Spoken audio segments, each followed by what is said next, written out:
Hey Bodhisattvas, this is Javier with Fearless Wisdom, and this is a historical tour of Indian Buddhist philosophy.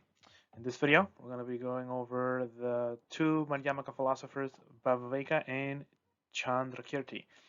These thinkers, probably more than anybody else, define the philosophical dialectic of the Madhyamaka school in modern Tibetan Buddhism and modern Tibetan Buddhist scholastics.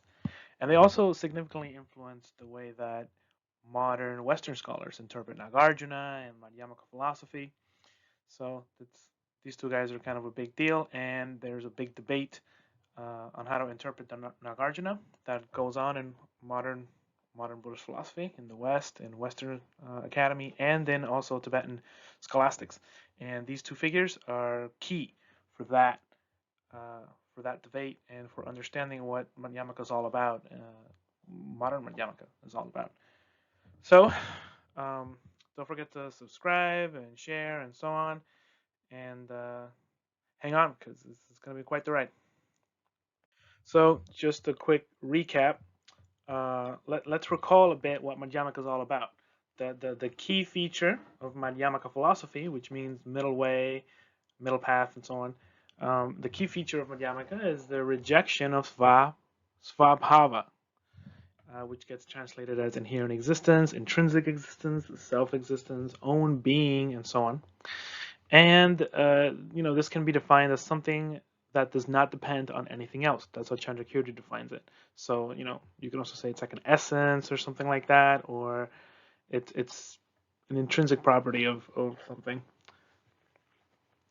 And so according to Madhyamaka, everything is relational, and nothing exists on its own, independent of anything else.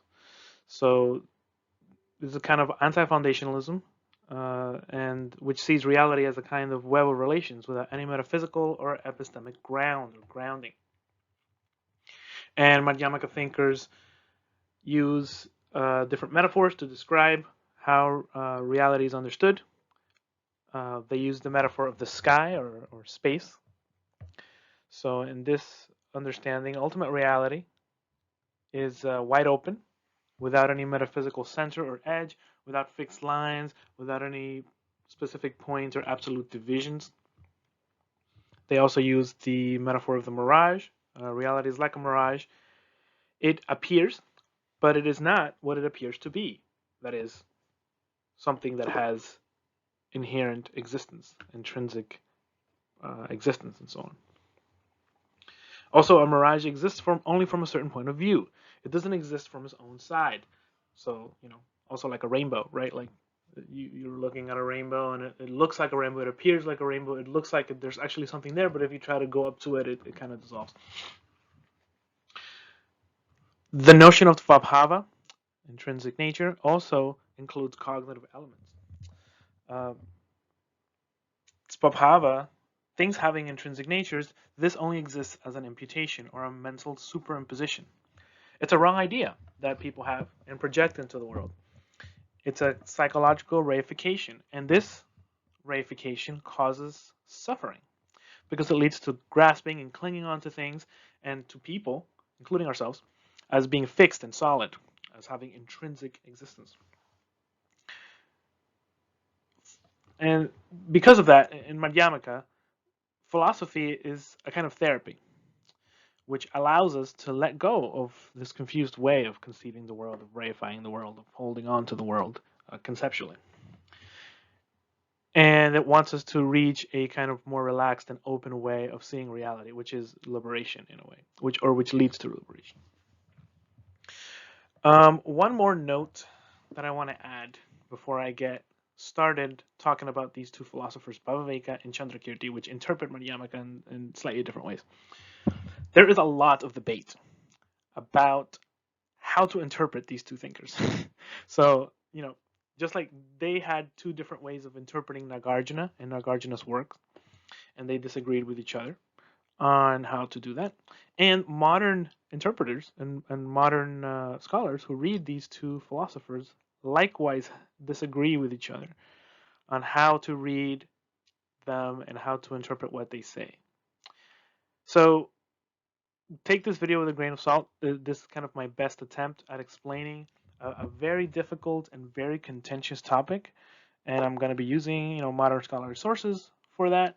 But there are many interpretations, and it's like if you go into like a Tibetan Buddhist debate courtyard somewhere, even within a specific school of Tibetan Buddhism, there's going to be multiple interpretations and people disagreeing on what Candrakirti meant and so on, and what Bhaviveka meant, and how best to read them. And not to say uh, uh, that there's not a lot of agreement, but there's a lot of disagreement as well. And among the different Tibetan Buddhist schools, right? Like there's all these different Tibetan Buddhist schools, Gelug, Kagyu, Nyingma, and so on. There's like also a lot of disagreement on how to read these thinkers. So anything that I say here like can be like ripped apart by like people from different schools and stuff, and by different modern scholars too. Like it's just it's gonna be someone's gonna disagree. So um, just keep in mind that as you watch my video, like you should, this video should be a launching point into the topic for you, not a landing pad, right? Like this should be like give you a basic overview of what the issues at stake are and point you to look at different sources. You should read the primary sources and also scholarly sources on this. So just just a warning. So the first thinker that we're going to talk about is Bhaviveka, or Bhavya, a 6th century author of different Madhyamaka texts, including the Madhyamaka-Hridaya-Karika, the verses on the heart of Madhyamaka, its auto-commentary, the Tarka-Jvala, the blaze of reasoning or the flame of reasoning, and also the Prajna Pradipa, the wisdom lamp. Just a quick note, certain scholars think that the Tarka-Jvala has various layers on it, so it's possible that the Bhaviveka didn't write everything in the Tarka-Jvala, but that's one of these scholarly issues, modern scholarly issues. Tibetans will tell you he wrote a bunch of stuff. Bhavya made numerous innovations to Madhyamaka thought. The main thing that he did was introduce the kind of Dignaga style or post-Dignaga logical arguments, the syllogistic arguments we looked at in the last video. So if you haven't watched my 2 previous videos on the history of Buddhist philosophy, you should, because you will need that to understand what I'm going to say in this video. So he introduced these kinds of epistemological arguments from the Dignaga tradition, which mainly included various methods for organizing and developing arguments using formal autonomous syllogisms, which are called Svatantra. So later on, Tibetans and other thinkers are going to group Bhaviveka and other later thinkers into a school that they're going to call Svatantrika Madhyamaka. Bhaviveka didn't call himself that, but because he innovated and started to use these kind of autonomous syllogisms to argue for specific Madhyamaka positions, he is going to be put into this category of thinkers who do this kind of thing, who argue for Madhyamaka in this way. So why would Bhaviveka want to do this? Well, before Bhaviveka, Madhyamakas focused on a negative deconstructive dialectic, which relied on certain reductios, a way of doing reductio, which in Sanskrit is called prasanga. Bhaviveka thought that this method of commenting on Nagarjuna, which was the main method used by a commentator called Buddhapalita, who closely follows Nagarjuna's Mula Madhyamaka Karakas and argues using prasanga, draws out the meaning of Nagarjuna's Mula Madhyamaka Karaka using these deconstructive reductio type arguments. They just look at what an opponent's thesis says and tries to show that it leads to problematic conclusions. but they don't try to lay out an argument like Dignaga would, with a thesis, a reason, and so forth. Bhaviveka thought that this way of doing Madhyamaka was insufficient. It was incomplete. And it was not going to be able to settle the various debates that were ongoing in ancient India at the time, between Buddhists and non-Buddhists. And one of the main reasons why Bhaviveka thought this was the case was because if someone accepts this kind of negative deconstructive argument of something, they are going to be left without some kind of positive account of reality. And they're just as likely to replace their previous wrong view with another one and just say, well, yeah, you've argued that there's no self, but maybe there's something else that's there, that's not a self, and then they would replace it with some other wrong view. And part of why Bhaviveka thinks this is because for him, prasangika arguments, these deconstructive reductios, are what he calls a non-implicative negation. And what that means is that they negate a thesis without implying any other thesis in its place. Bhaviveka wants to say that Madhyamakas have a specific view that they're arguing for. He wants to say Madhyamakas argue for the view of emptiness. And he thinks if you don't do that, if you don't say, I will defeat all of your arguments because ultimate reality or ultimate truth is emptiness, then people will sort of get the license to develop further philosophical theories. And that's a problem for him. So he thinks there's a dialectical issue there that has to be resolved by a Madhyamaka saying, we do have a view, that view is emptiness. So don't go trying to make some other theory about ultimate reality. There is a way to understand ultimate reality. It's the theory of emptiness. Let me explain to you what that is, and I will give you a positive account of what that is, using reason and so forth. So this is kind of what's going on with Bhaviveka, why he would say we need to interpret Nagarjuna in this way, and we're going to use these logical tools.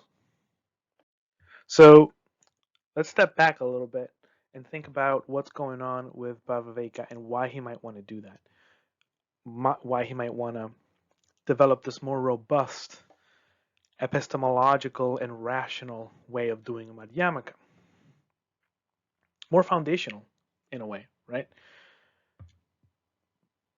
So Bhaviveka lived during a time when religious debates were very common among Buddhists and non-Buddhists and so forth. And these debates were influenced by Indian epistemology, by the epistemology of the Nyaya school and the works of Dignaga. But also, there was something going on, something political going on at this time. The Gupta Empire had basically collapsed. It had been invaded. There had been various invasions by different groups, including the Huns, the white Huns, and the empire was basically totally collapsing and breaking up into different states. And this started to lead to increasing religious competition among different groups for royal and elite patronage. This had been more secure, more stable during the Gupta Empire, which had supported Hindus and Buddhists and other religious groups. So you had these different religious intellectuals of the different Indian religions, and they sort of started to think, look, we need to develop strong epistemological reasons for the religious views that we have, and we need to have a kind of philosophical apologetics that helps us argue in different royal courts against these different religions so that we can get support. So this also might have been influenced by Viveka. There was something going on that Buddhism needed to defend itself more than before against different people arguing against Buddhism.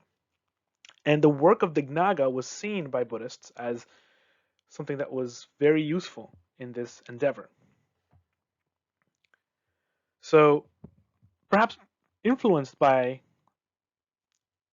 this kind of political and religious environment, as well as by the force of Dignaga's philosophy, Bhaviveka introduced a more positive and constructive dialectic into the Madhyamaka school, which was based on this epistemological foundations that Dignaga had built. Bhaviveka's philosophy, Madhyamaka philosophy, works by trying to independently prove the truth of emptiness or the lack of swabhava, the lack of intrinsic existence, by using inferential reasoning and by using syllogisms, which had been taught by Dignaga. Now, Bhaviveka, by using these methods, he hoped that he could prove Madhyamaka through these independent syllogisms that affirm specific theses. This method, importantly, is somewhat different than the method of that we find in Nagarjuna and the method that we find in Buddhapalata, one of the commentators of Nagarjuna. It does not rely just on refuting the theses of others using prasangika arguments. It doesn't just rely on looking at what other philosophical schools are saying and deconstructing them, refuting them. It also relies on building specific philosophical arguments to defend your own view, the view of emptiness. Now, Bhaviveka thought that his work was drawing out the philosophical implications that were found in Nagarjuna's work. And that's important because there's various places where Nagarjuna rejects the idea that he even has a thesis, that he even has a pratijñā. He literally says in one of his texts, the Vigraha Vyavaratani, that I have no thesis, so I can't be defeated. So Bhaviveka has to sort of, when Bhaviveka reads this, he has to say, well, what he means here is not that he does not use, that he has no thesis at all, like simpliciter. What he means here is that he doesn't have any essentialist or foundationalist theses. What he means here is that he doesn't have any theses that are based on any intrinsic natures, any svabhavas. He doesn't mean to say that he affirms nothing at all. I mean, after all, he's a Buddhist. He affirms the truth of, like, the basic truths of Buddhism and so forth. So, like, for Bhaviveka, he doesn't want to be so radical as to say that, well, Nagarjuna is completely rejecting all positive philosophical views. And he thinks that Madhyamaka can argue for the truth of specific theses, of specific doctrines and theories on the level of the relative truth, while still saying, well, okay, ultimately, we hold no thesis or views. Or ultimately, we're not grasping onto or clinging to any specific theses or views. And when we and the basic goal of our practice is to let go of all views. But when we're having a philosophical discussion and we're trying to set forth our system as which can provide a schema for the practice of the Buddhist path, we can still lay out a thesis with an argument and reasons and so forth, and this is totally fine. Now, there's a religious and kind of sociological reason why this is important. Bhaviveka's method makes Madhyamaka much more compatible with the classic Indian rules of formal debate and the etiquette of debate. In these debates, which were held at royal courts, at public places, and so on, in these ancient Indian debates, an absolutely negative dialectic, which was called Vitanda, attacking, was often derided as bad form and in many cases as unacceptable. And Malcolm David Eckel talks about this in his book on Bhaviveka. It seems like in certain cases, any philosopher that would not be able to defend a specific thesis and use accepted means of reasoning would be disqualified or at least mocked in in, by the audience or by the judge who was overseeing the debate. So even though Bhaviveka may have had philosophical reasons of his own to accept these theories of Dignaga and so forth, there are also, sociological reasons why his system developed the way it did. Because if you were a philosopher, if you were a Buddhist philosopher back then, and you wanted to defend the Buddhist view, in many cases it would be quite difficult to do that unless you had a systematic, positive thesis with rational arguments and so forth, instead of just attacking your opponent, just constantly attacking. Now, it's not just that Bhaviveka wants to be able to defend Buddhism. He also says in his texts that there's a sense in which we can gain types of purified worldly knowledge, which he calls Shuddha Laukika Jnana. This purified worldly knowledge is not ultimate because it's conceptual, but this kind of knowledge is still important because it provides a basis for the practice of the Buddhist path, which leads us to the ultimate. It points us to the ultimate truth. So this worldly knowledge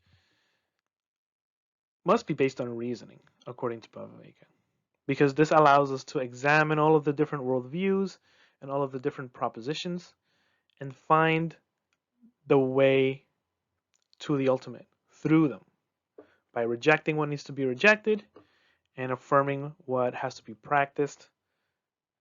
That way, using that method, we can achieve the ultimate truth, which is beyond concepts and totally transcended and so forth.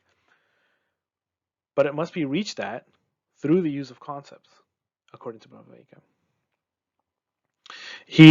Bhaviveka emphasized what he called the flame of reason.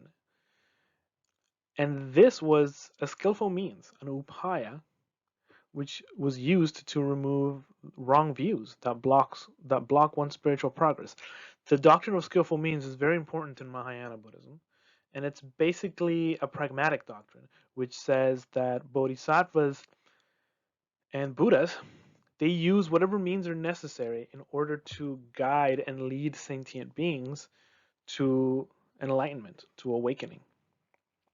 And for Bhaviveka, reason is one such skillful means that we can use to teach others and also to help ourselves move towards the ultimate truth, move towards awakening. And an important element of reason on the spiritual path, on the religious life, is that it can help us choose among the many different religious philosophies and the different traditions and ideas and paths that exist. Without knowing which religious path to go on, it seems like we will be kind of stuck without being able to. We'll be stuck without being able to make a right choice among the different paths, and then we won't be able to follow any specific path. Or we'll just choose something because of emotional reasons or sociological reasons, and then it's kind of like flipping a coin, and we can just choose the wrong path. That won't lead us to the ultimate truth. So for Bhaviveka, reason and philosophy are important and useful methods. They're also therapeutic exercises because they help us remove all of the speculative views which block us from seeing what the proper understanding of reality is. And this idea of the use of critical thinking to remove wrong views can be seen in certain early Buddhist texts like the Sutta Nipata and the Brahmajala Sutta, which the Brahmajala Sutta lists many many religious views that were had by ancient Shramana religions and ancient Indian religions that the Buddha interacted with. And he sort of goes through these different views and rejects them in different ways. So Bhaviveka, his understanding of reason is similar. The key importance that reason has on the spiritual path is helping us cut through all of these different wrong understandings that arise. And because of that, Bhaviveka understands Madhyamaka philosophy as not just a kind of view that you hold, but really it's something therapeutic. It's a medicine which cures various types of grasping caused by our understandings of the world, by our worldviews. And therefore, Madhyamaka is a kind of negative remedy. It's a process of negation that can lead someone to a state of letting go of all views. And this is part of what allows us to achieve non-conceptual knowledge of ultimate reality itself. And without using reason, without using arguments, and having a specific path laid out in front of us, and having an understanding of why certain views are to be avoided and other views are to be affirmed, then without having that, it seems like for Bhaviveka, we can't really attain the ultimate truth at all. So I have a kind of long quote here from Bhaviveka's Madhyamaka-Hridaya-Karika, chapter 3, which sort of lays out his view of how wisdom and reason helps us out on the path. He says, ultimate wisdom negates the entire network of concepts, and it moves without moving into the clear sky of reality, which is peaceful, directly known, non-conceptual, non-verbal, and free from unity and diversity. Surely it is impossible to climb to the top of the palace of reality without the steps of correct relative truth. For that reason, one should first discriminate according to relative truth. Then one should analyze the particular and universal characteristics of things. A scholar should practice concentration of the mind and also the knowledge that comes from hearing, because that causes the other forms of knowledge. He cannot see his face in muddy or turbulent water, and he cannot see reality if his mind is distracted or covered with obstructions. So there's a lot going on in there, but it gives us sort of the basic scaffolding of Bhaviveka's system.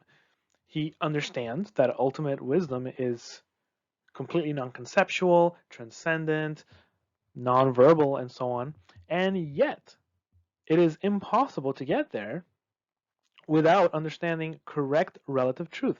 So there is a sense in which there are truths, and there's correct truth, and there's incorrect. There's incorrect falsehoods. So he has a theory of truth. And the way we understand that is through philosophical reasoning, discrimination, and analyzing particular and universal characteristics.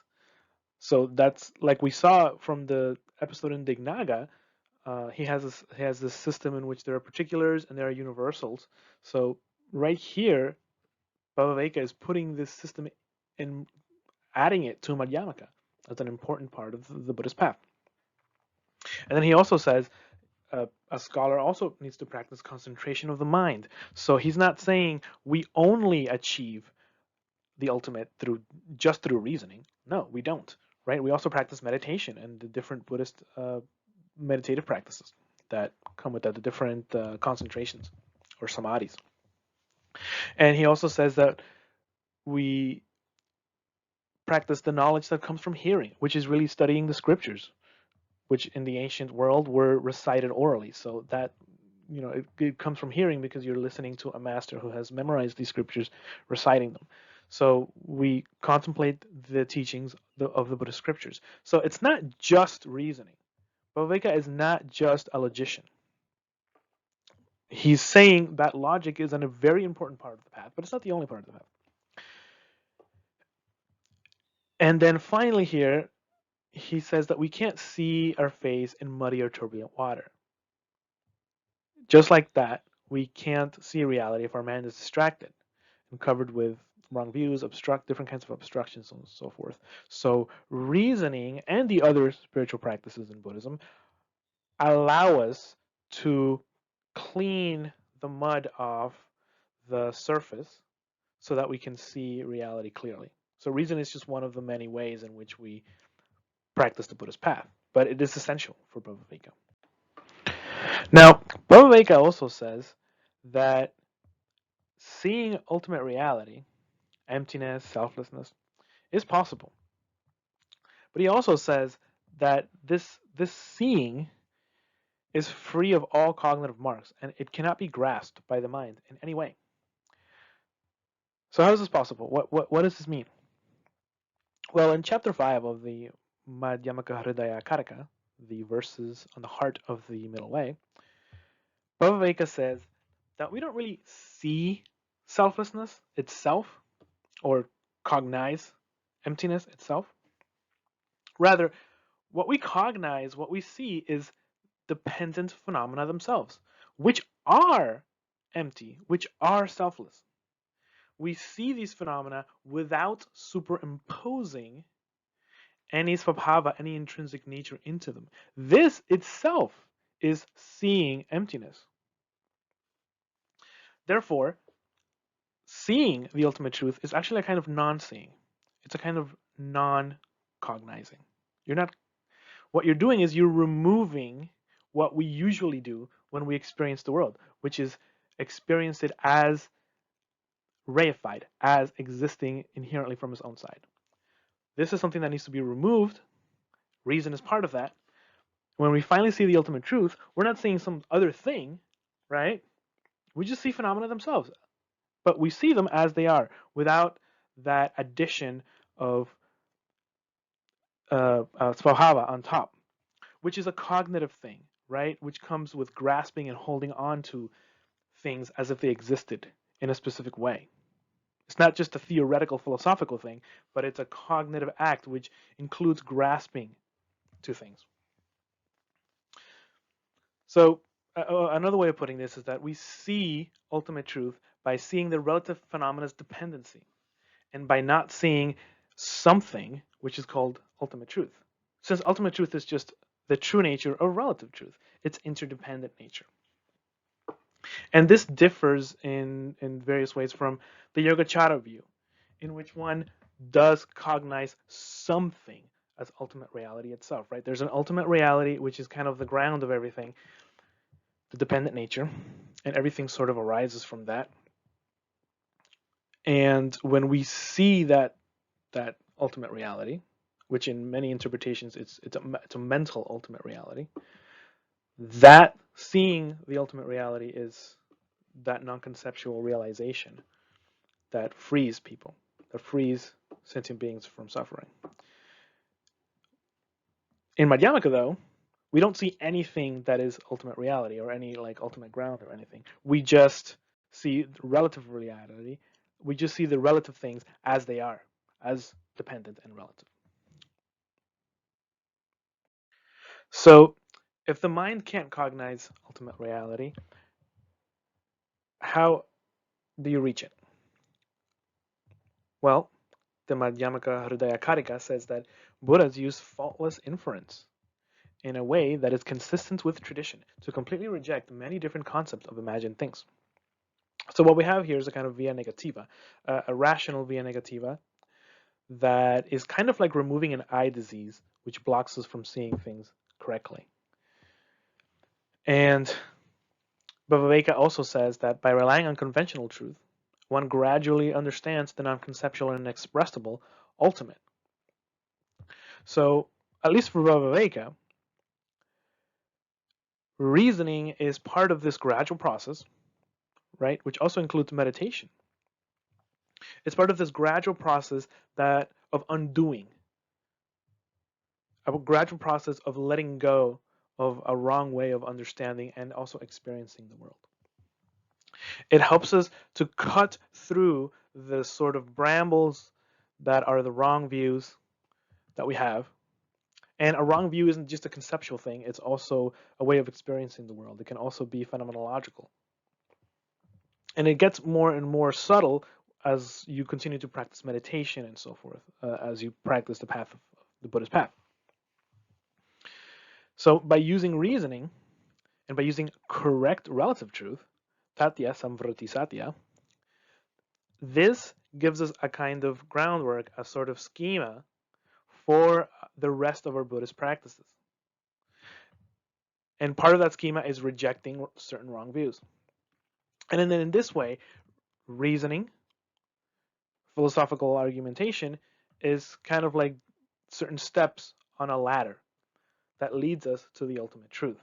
And those steps are at a certain point in the ladder, and there's also other parts of the ladder like meditation and the study of Buddhist scriptures, studying with a Buddhist sangha, with a community, and so forth. So for Bhaviveka, reasoning is a very important part of this ladder, but again, it's just part of it. And so because of that, the Buddhist path, which also includes meditation, and it's supported by reasoning, this allows us to gradually, steadily, at a certain point, we move from the world of concepts to what Bhaviveka calls the clear sky of reality. And we reach that with the sun of true knowledge. At some point, our rational, conceptual understanding becomes deeper, becomes more subtle, and through our meditation, it starts to become more non-conceptual. It starts to become a way we experience the world instead of just an idea that we have, just another idea, another thesis that we have. And at that point, we start to reach the higher levels of spiritual awakening. But once one reaches those higher levels, you're also, because Bhaviveka is a Mahayanist, he thinks that at that point you will be filled with compassion for others. And then one's own light of wisdom will be turned towards others to illuminate them with the rays of skillful means. And now part of that skillful means is to help other people by using reasoning, by using philosophy, by using arguments, which is how you will be able to guide people from the wrong views that they currently have and the wrong ways that they understand the world, which cause them suffering. So there's this kind of turning around. There's this kind of circular movement that goes on here as the Bodhisattva reaches a non-conceptual space, but then he has to come back down, right? He has to come down from the mountain to help others. And Malcolm David Eckel notes how there's similarities between this account and also the Platonic account of the allegory of the cave, in which we live in this world of all we can see is shadows. We can't even see what is making the shadows, much less the ultimate good, the light that makes the light that these shadows are able to even exist in the first place. Once we leave that, the philosopher leaves that world behind and moves past the dark cave of ignorance and sees the light of the sun, the good. And yet he also turns back and comes back down and tries to inform others and free others. And when he gets back down, he can't use the language of the experience of the sun, because people down there won't even understand what that even means. So he has to use a kind of dialectical method, like the Socratic method, the elenchus of helping people out of that place. So this is in a way similar to what is going on in Bhaviveka here, and it's very interesting. Nietzsche also says something similar of how the sage goes up to the mountain, but then he comes back down. So that descent is a similar idea there. Now, like all Madhyamakas, Bhaviveka affirms the theory of the two truths. There's an ultimate truth and there's a conventional truth. For Bhaviveka, there are three aspects of the ultimate truth. There's the ontological sense, in which ultimate here means the true nature of things as such. Then there's a kind of epistemological aspect of the ultimate, in which ultimate truth is the non-conceptual wisdom that Buddhas and Bodhisattvas experience. And there is also the sense in which the teachings which communicate and point to ultimate reality are ultimate, which can be linguistic and conceptual. And this is this interesting third aspect of ultimate and how Bhaviveka understands ultimate helps us understand why he places so much value on reasoning. Because of ultimate here is not just the ultimate itself, but what helps you, what guides you to the ultimate. Then reasoning in that sense is part of that ultimate in some way. It is this aspect of Bhaviveka's conception of ultimate that allows him to say we can use reasoning language, logical argument to give philosophical explanations of the ultimate truth. Because those explanations guide us to the actual non-conceptual realization of the ultimate. And I have here in this slide an example of the Dignaga style syllogism that Bhaviveka uses in some of his texts. So here is the thesis from the standpoint of the highest truth. The earth, etc., do not have the gross elements as their intrinsic nature.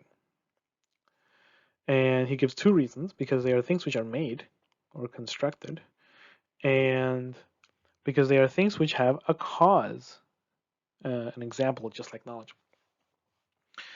And this is definitely different than how Nagarjuna and other thinkers like Candrakirti are going to argue for emptiness.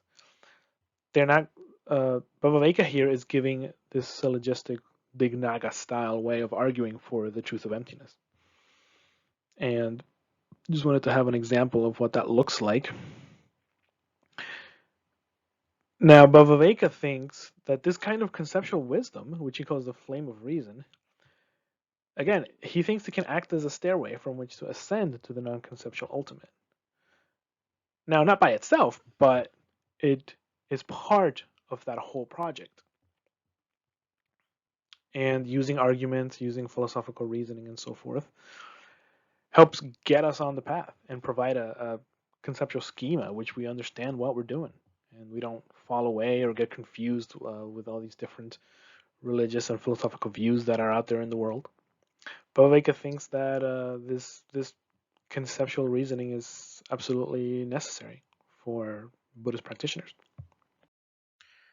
And here I have a quote from the Madhyamakāvatāra-bhāśya, which has the metaphor of the stairway.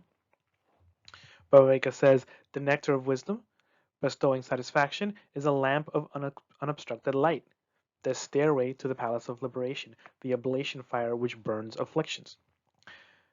And in this quote, we see that Bhaviveka considers wisdom, which includes the rational conceptual wisdom of Madhyamaka reasoning, bestows satisfaction. That is, it leads us to where we want to go, to liberation. It is a lamp. It allows us to see the way, right? We have a dark, we're trying to get somewhere in the middle of the night and we don't have any light. We can't see where we're going. With the lamp of reason, with the flame of reason, we can find our way in the darkness. We can find the right path. And then we can follow that path using that lamp. And that reason, that wisdom is also their stairway to the palace of liberation, the oblation fire which burns afflictions. So it helps us ascend to the ultimate. So it's like a stairway to the ultimate. And it's also like a fire because it burns away all of the wrong views, all of the wrong understandings that we have about the nature of the world. Now, because existential illness, because suffering is found in the conventional realm, for Bhaviveka, the cure is also to be found there. I mean, where else would it be? If emptiness is just the lack of inherent nature of ultimate things, then the cure for our suffering, which is in the conventional world can only also be conventional. And part of this cure is rational analysis, which is just also another conventional truth. But it is a conventional truth that can indicate or point at the ultimate, even though it's not the ultimate itself. And this is like a finger pointing to the moon, which is a common kind of metaphor in like Zen and so forth, and just in Mahayana Buddhism in general. And for Bhaviveka, reason is the highest authority. It's necessary for navigating scripture, for navigating all of the different religious views and all of the different religious debates, and all of the things that are sort of prerequisite for a person entering into the religious path in the first place. I mean, if you don't believe that any specific religious path is true or makes sense, or that there are any statements in any scriptures that make sense, then why would you even get on the path at all, right? So that's why it's kind of like a light that helps us illuminate the path. And also, it helps us illuminate the different religious experiences that we have and that other people have. Because religious experiences, whether they're non-conceptual or not, are many. There's many different types of religious experiences, and they could just as easily be confused and false, and they can also be interpreted in many different ways. So religious experiences are not any more real than conceptual and rational thinking. So to just to appeal to non-conceptual religious experiences and say, well, I don't need reasoning. I just know the truth through this, religious experience that I've had, and I don't need to think about things rationally. Bhaviveka would say, well, I mean, you anytime you have a religious experience, you're also interpreting what that means to you. And if you don't use reasoning, if you don't use proper arguments and logic and so forth, you're just going to confuse yourself, or you're very likely to confuse yourself. And this is another reason why reason is necessary for Bhaviveka. And, since we have all these different religious dogmas that are all based on all these different religious experiences, you're going to have to use reason to examine all of your concepts that you've received either from religious tradition, scripture, from philosophical thoughts that you've had, or from any experiences that you've had. And you're going to have to analyze that and see whether any of that makes any sense at all. And only when you have this kind of rational schema for what religious experiences mean, what the spiritual path means, what meditation means, and how it can help you, and so forth. It is when you have this understanding, which is a kind of wisdom. It is only then that meditation and the religious experiences that come in meditation can be fruitful in guiding you.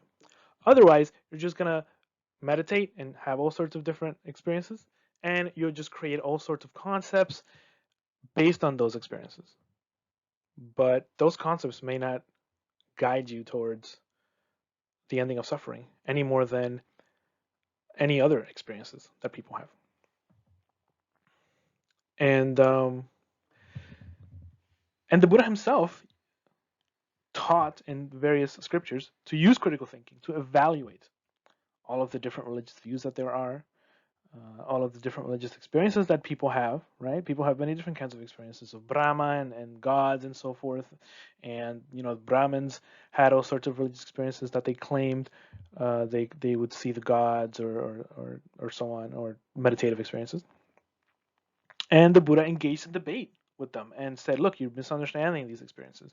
So likewise, Bhaviveka thinks you just can't do away with reasoning and with using conceptual thought to understand the different religious experiences that people have.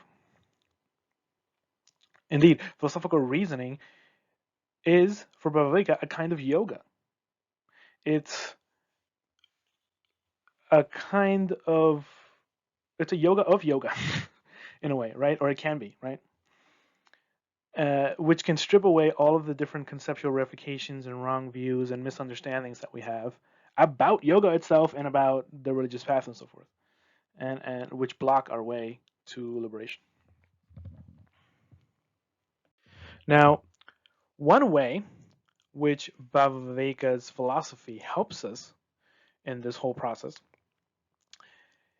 is by examining the various philosophical and religious views which exist and which we and others hold, and deconstructing them, analyzing them, thinking about them rationally. So this is one way we can use Madhyamaka reasoning to guide us on the spiritual path. And Bhaviveka wrote a text which is very important and which uses this kind of method, which is called the Siddhanta method. It's Indian philosophical doxography. And Bhaviveka's Heart of the Middle Way and the Blaze of Reasoning commentary, or the Flame of Reasoning commentary, is the first example of this genre of philosophical doxography.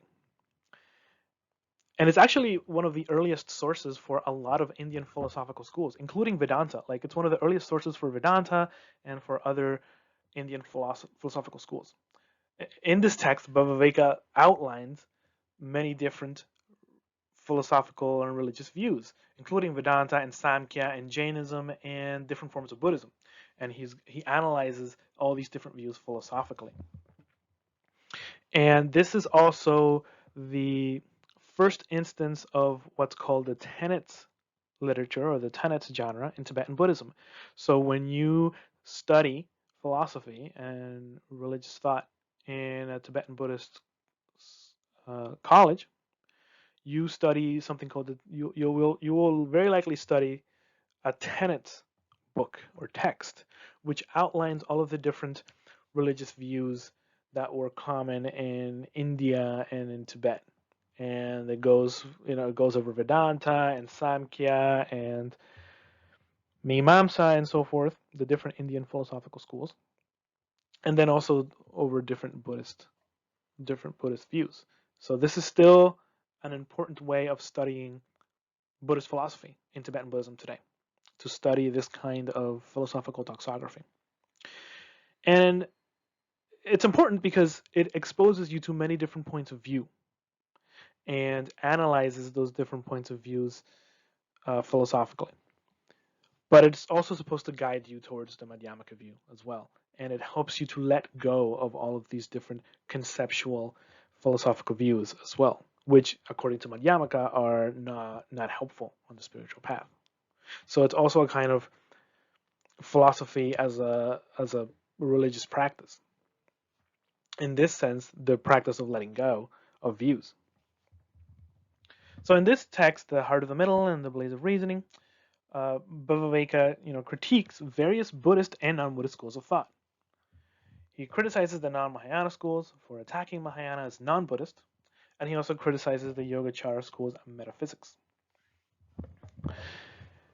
And I'm not going to be able to go over every one of these critiques, obviously, because it's a really big work and it has critiques against every Indian philosophical school. So I would have to do this would have to turn into a tenets video, which it's not. So I'm just going to focus on Bhaviveka's critiques of Yogacara because it's important to my whole video series on the history of philosophy in India.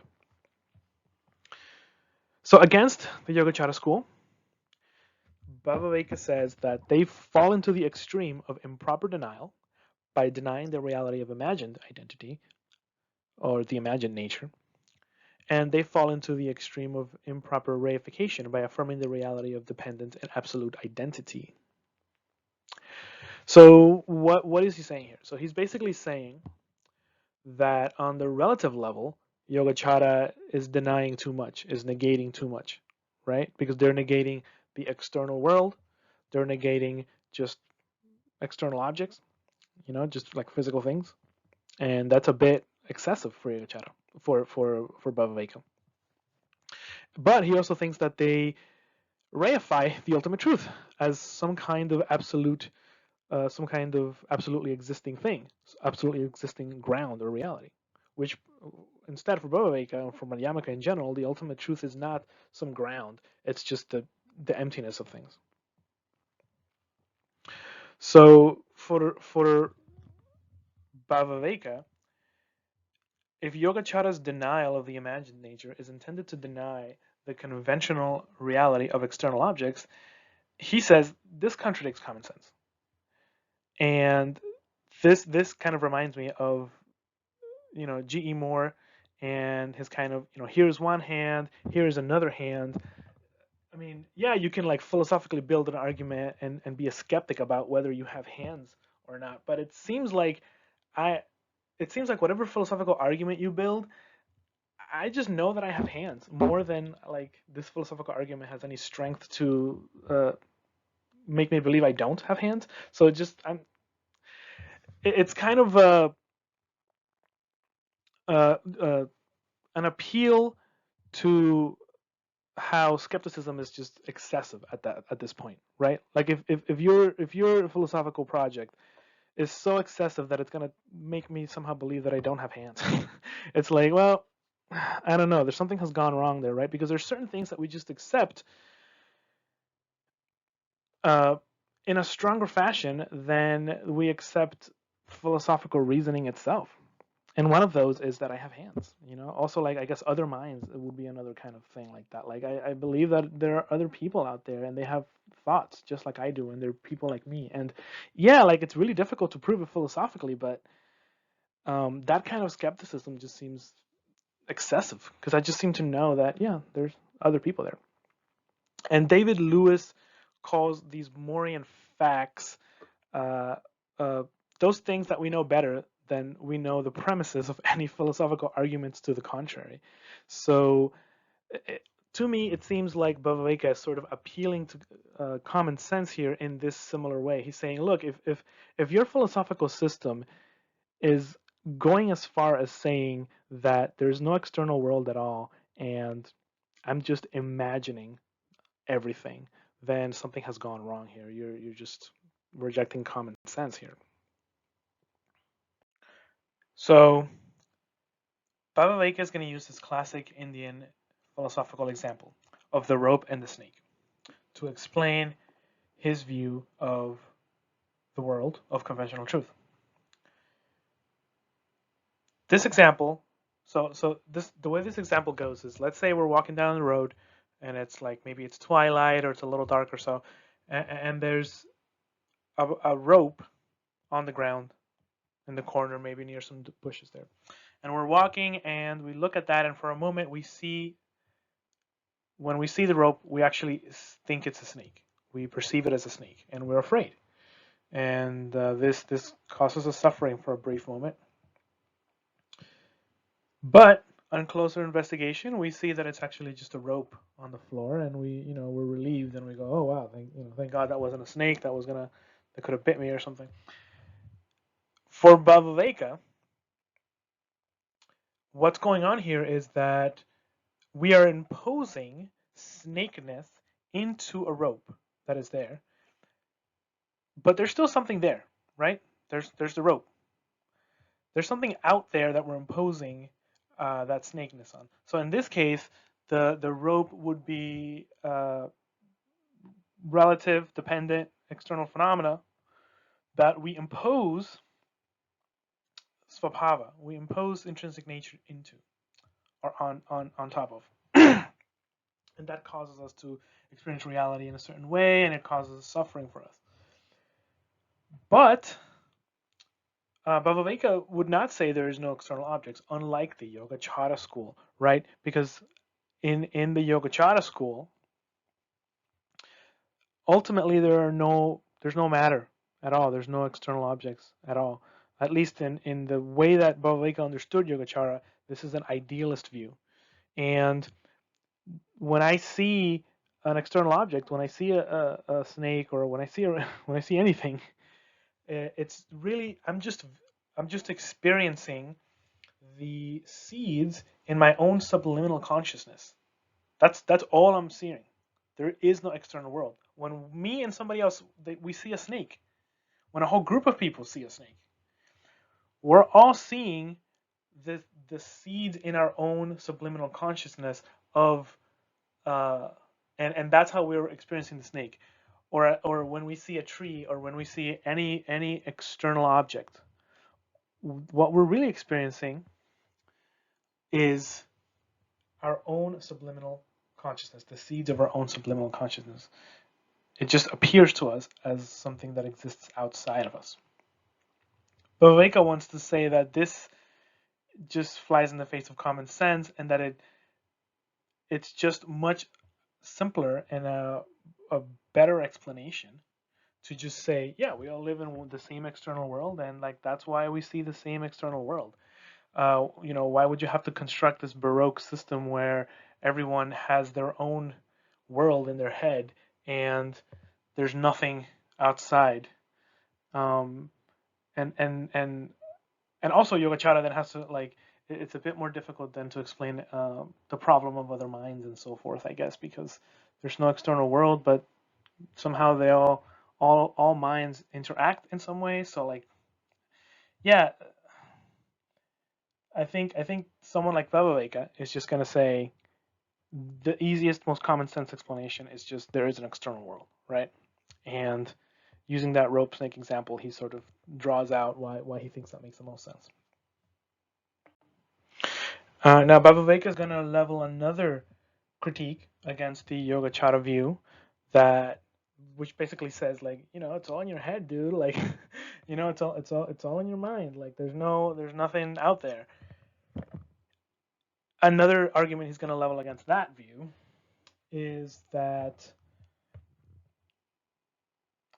it's that the Yogacara point of view, the idealist Yogacara point of view, relies on a kind of conceptual bifurcation of consciousness into cognition, or that which is cognizing, and that which is cognized, right? The object, or the form here, the akara, the form, which is cognized.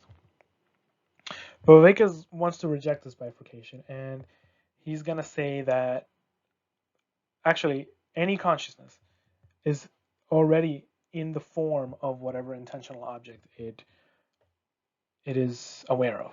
So consciousness just kind of molds itself to its intentional object. And he's going to say all consciousness is intentional, always. There's not this consciousness that is, there's not something which is just awareness itself, and then there's the form of, there's a form that awareness is aware of. There is just consciousness, and that consciousness molds itself to whatever intentional object it's aware of. And for Bhaviveka, that's gonna be some sort of external object, which is dependent, and it's made up of parts and so forth, but it's still an external object. But at the end of the day, Bhaviveka is going to say that all consciousness is intentional, and consciousness is always consciousness of something, and because of that, it's dependent. It's always dependent, and relative and so forth.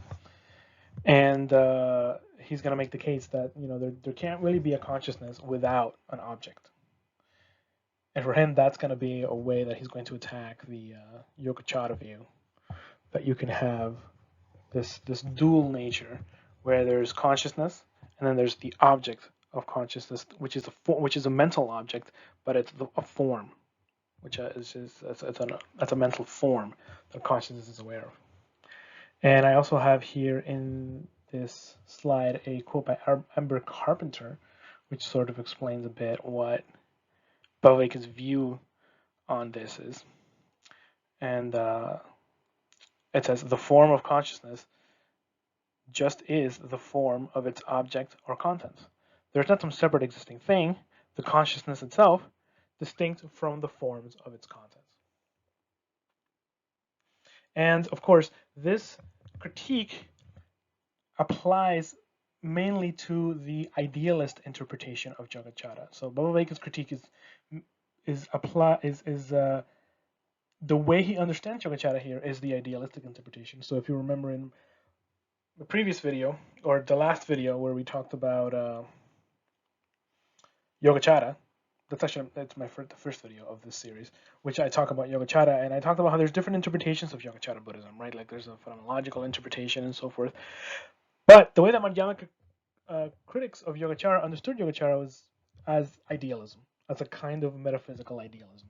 So it's important to understand this because, of course, there's many different interpretations of the different Buddhist philosophical systems.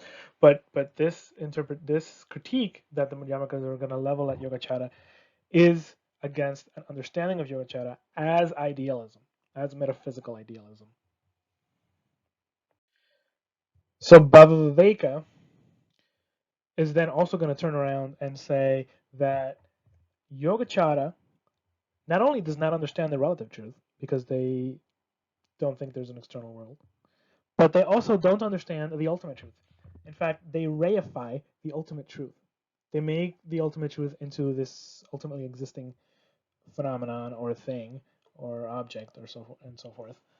Whereas, in Madhyamaka, the ultimate truth is this kind of apophatic, relative phenomena, right?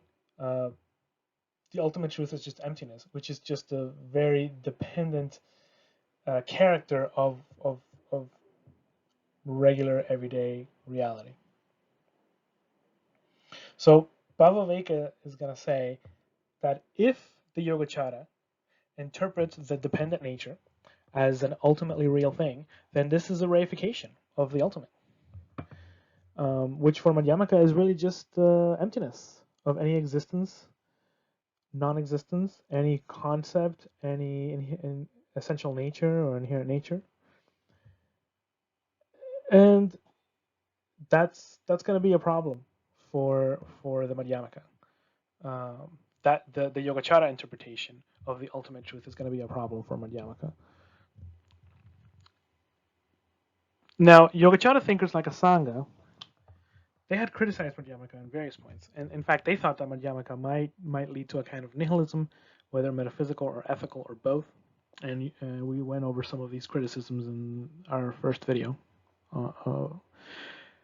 And Bhaviveka here is kind of returning the favor, right? He's going to actually say, no, actually, it's Yogacara who's nihilistic on the conventional level and an absolutist on the ultimate level, right?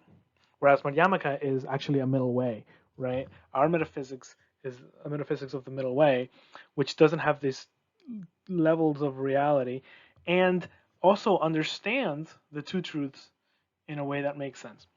Whereas Yogacara is kind of, at least the idealistic, foundationalist interpretation of Yogacara is misunderstanding both the ultimate truth and the relative truth.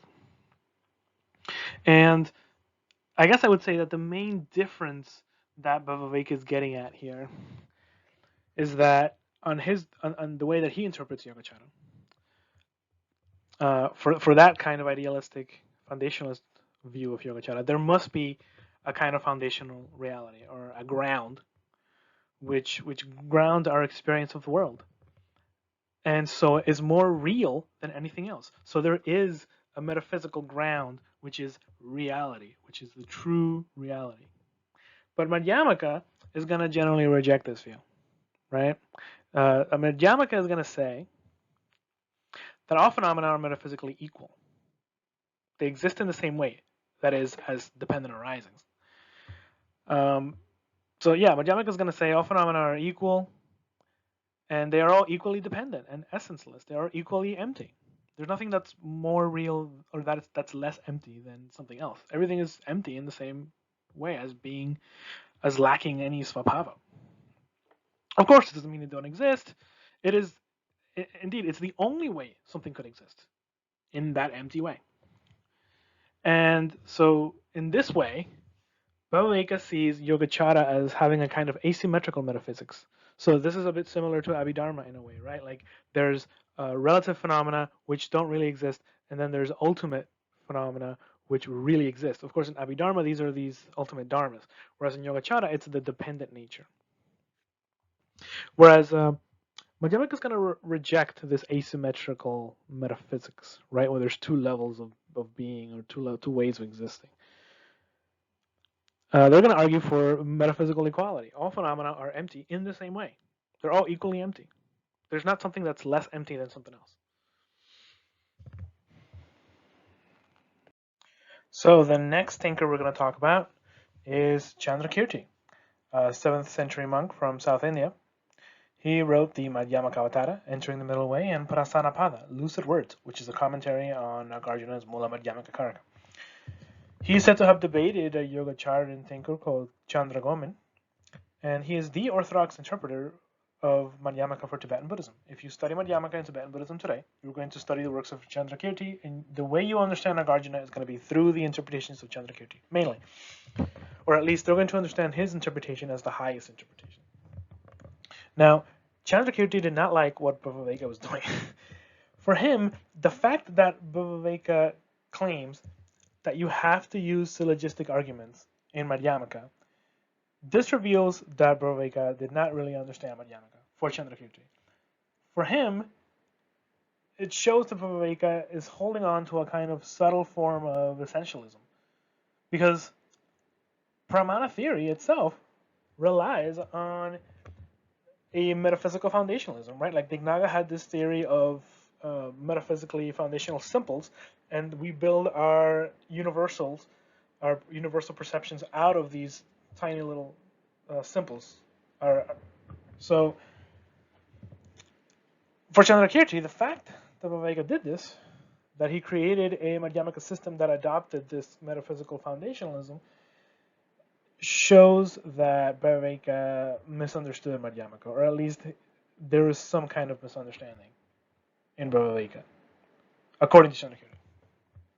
Now, and that's because for Madhyamaka, all cognitions are theory-laden, are filled with mistaken superimpositions, and are thus confused. And therefore, there can be no ultimate foundation for knowledge, right? So to adopt this theory, this Pramanavada theory, into Madhyamaka sort of shows that you don't really know what Madhyamaka is about. We're anti-foundationalists, right? We're not anti-foundationalists, according to Candrakirti.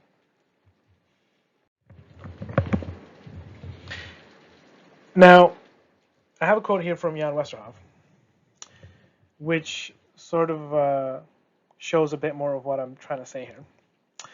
Jan says, Candrakirti fears that Bhaviveka's appeal to syllogisms will bring in its wake the traditional Indian epistemological picture of things that are by their inner nature instruments that we can use to obtain knowledge of the world, the brahmanas, and other things that by their nature are mind-independent objects, that this knowledge is knowledge of, and those are the prameya. So for Candrakirti, bringing in this system of Pramanavada, when you bring that into Madhyamaka, already it comes loaded with this epistemological picture, in which there's these things called pramanas, which are, by their nature, they give us knowledge, right? They have this inner character. They have this characteristic that it gives you knowledge of things. Those are the pramanas. And then, what do they give you knowledge of? They give you knowledge of these mind-independent objects, of these essentially existing things, the objects of knowledge, the prameya. So Candrakirti thinks that when Bhaviveka did that, or anyone who does something like that with Madhyamaka, is eventually going to fall into some kind of error or misunderstanding of what the Madhyamaka project is. Another problem that Candrakirti had with Bhaviveka's methodology of doing Madhyamaka is the whole centers around debate. And we talked earlier about how Bhaviveka was very concerned with entering into debates with non-Buddhist opponents and other Buddhists as well, formal debates. Candrakirti thinks that by entering into these formal logical debates, just by getting into them, you have to agree to certain premises that both sides agree on. But just in doing that, according to Candrakirti, Madhyamakas already are granting too much to the opponent. Because since both sides have to agree to some premise to ground the formal debate, Madhyamakas would have to also, agree to that. But, and here's the kicker, Madhyamakas do not accept any essences at all, any svabhavas, any inherent natures. So the essentialist, someone who the Madhyamaka would be trying to argue against, and the Madhyamaka, they don't even share the same view of what it means for things to exist. like for a Madhyamaka, there's no way something could exist in an essential, intrinsic way, right? But for the person that the Madhyamaka is arguing, it is, things do exist in this way. So they don't even agree on what exists means. So just getting into that debate, the Madhyamaka is compromising his view, if you will.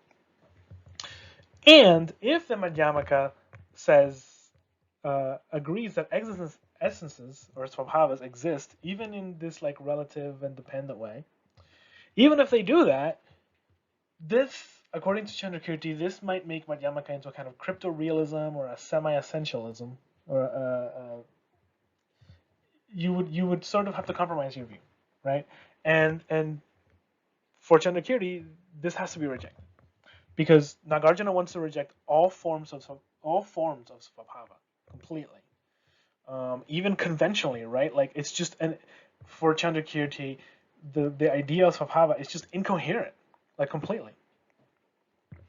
And also, this could just lead to a further clinging. It could just become an object of clinging. It's like if you give an inch, the mind will just like cling to that. Like, oh, things have a little bit of svabhava, or like they're semi svabhava. Like, okay, yeah, and then the mind will cling to that, right? So like that's a kind of a pragmatic or kind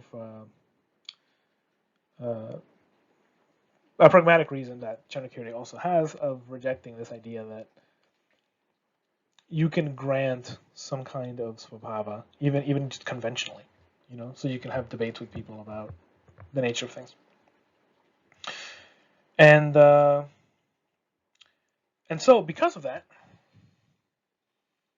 since the Madhyamaka and the non-Madhyamaka for Candrakirti, since those two people in a debate cannot agree in principle upon a specific premise, there's really no way to have a common ground for the Madhyamaka and the essentialist philosopher, other than the negative dialectic of the Madhyamaka, the negative dialectic that the Madhyamaka would level against the positive arguments of the essentialist. So for Candrakirti, then, the only way that a Madhyamaka can enter into a debate with an opponent is through the use of prasangas, through the negative kind of reductio argument that seeks to deconstruct the positive argument of an opponent. So an opponent would put some sort of argument about the existence of anything in particular, and then through a prasanga argument, the Madhyamaka would undo that. And eventually, over time, the idea is that the prasangika Madhyamaka philosopher would be able to get their opponent to reach a state of apparatic silence, right? It's a bit, again, like Socrates in the Socratic dialogues, at least in the early Socratic dialogues, where he's mainly just probing his dialogue partner and trying to get out of them, okay, what do you think is the truth? And then like when his opponent says what their opinion is, Socrates sort of critiques it, and then at the end he often doesn't give any specific theory about what he thinks the truth is. He just sort of leaves it open, in the state of like sagely silence, if you will. And it's kind of like that. Here, the Madhyamaka is doing something similar. He's not going to fill that silence with a specific theory about the nature of existence. He's just going to leave that open. And perhaps through that silence, through that apparatic moment there, the opponent will start to realize, oh yeah, building all of these theories about existence, about the true nature of things, that is problematic. And that's what Candrakirti wants to do. He wants to get them to realize, he wants to get any essentialist philosopher to realize that ultimately all of these theories about self, about existence, about essences, and so on are not going to help one reach the ultimate truth. So, unlike Bhavya, Candrakirti holds that Madhyamaka does not defend any alternative theses, any positive theses, views, or conclusions. So the Madhyamaka does not act, ultimately, they don't take any position at all. All they do is guide their opponent to emptiness indirectly and negatively by attacking their positions.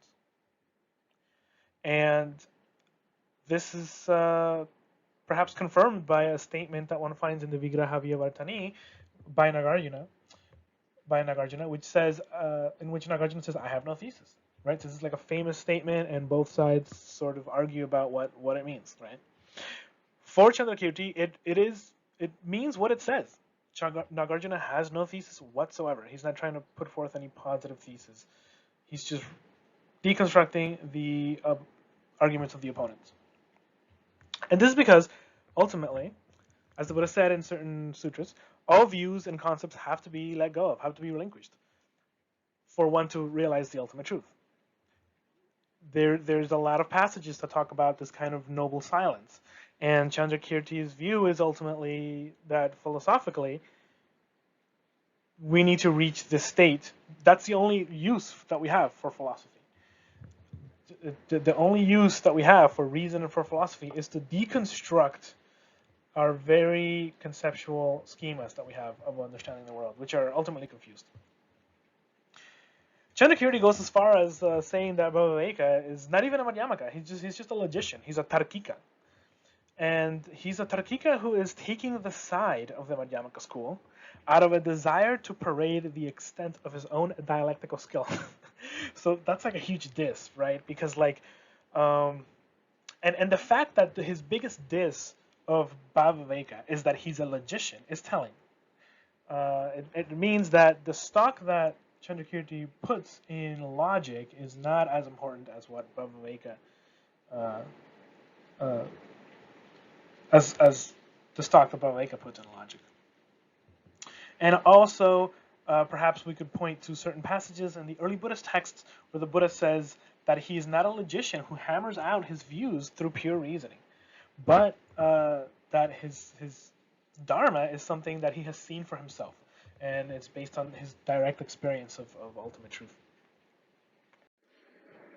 So it's comments like these and certain other passages in Candrakirti and also in Nagarjuna that have led modern scholars to understand Candrakirti in less rationalistic ways.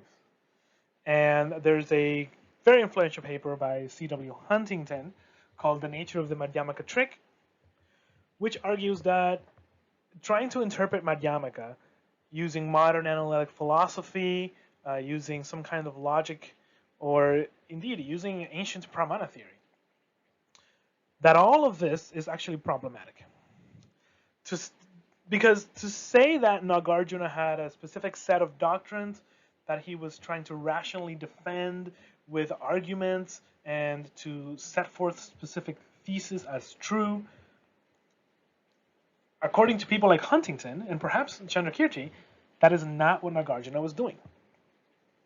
The spirit of Nagarjuna's enterprise, for someone like Huntington and also possibly for Candrakirti, is really a kind of spiritual pragmatism. It's an upaya. It's a skillful means. Nagarjuna is not trying to logically prove something or use reason to establish certain things as being true. What he's trying to do is to guide people to a state of not holding on to any views.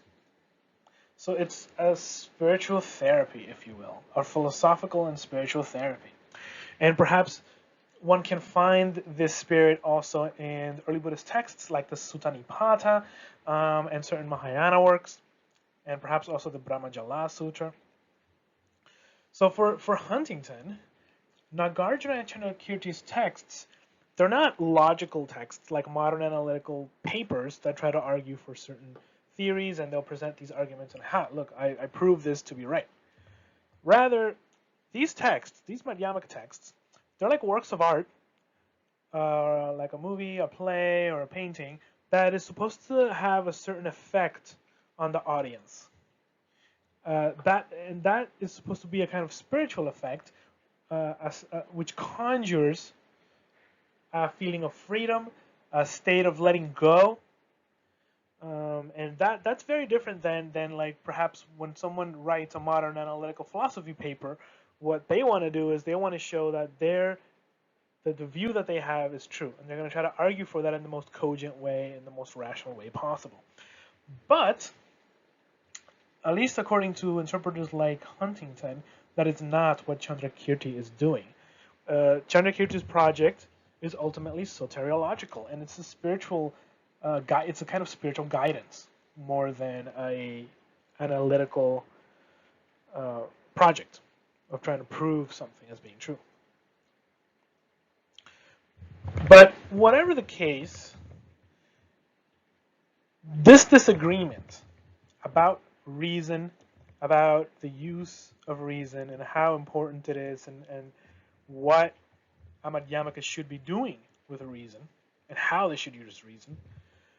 This disagreement between the philosophy of Candrakirti and Bhaviveka is at the root of something that is called the Svatantrika Prasangika debate in modern Tibetan Buddhism and their scholasticism and their doxography.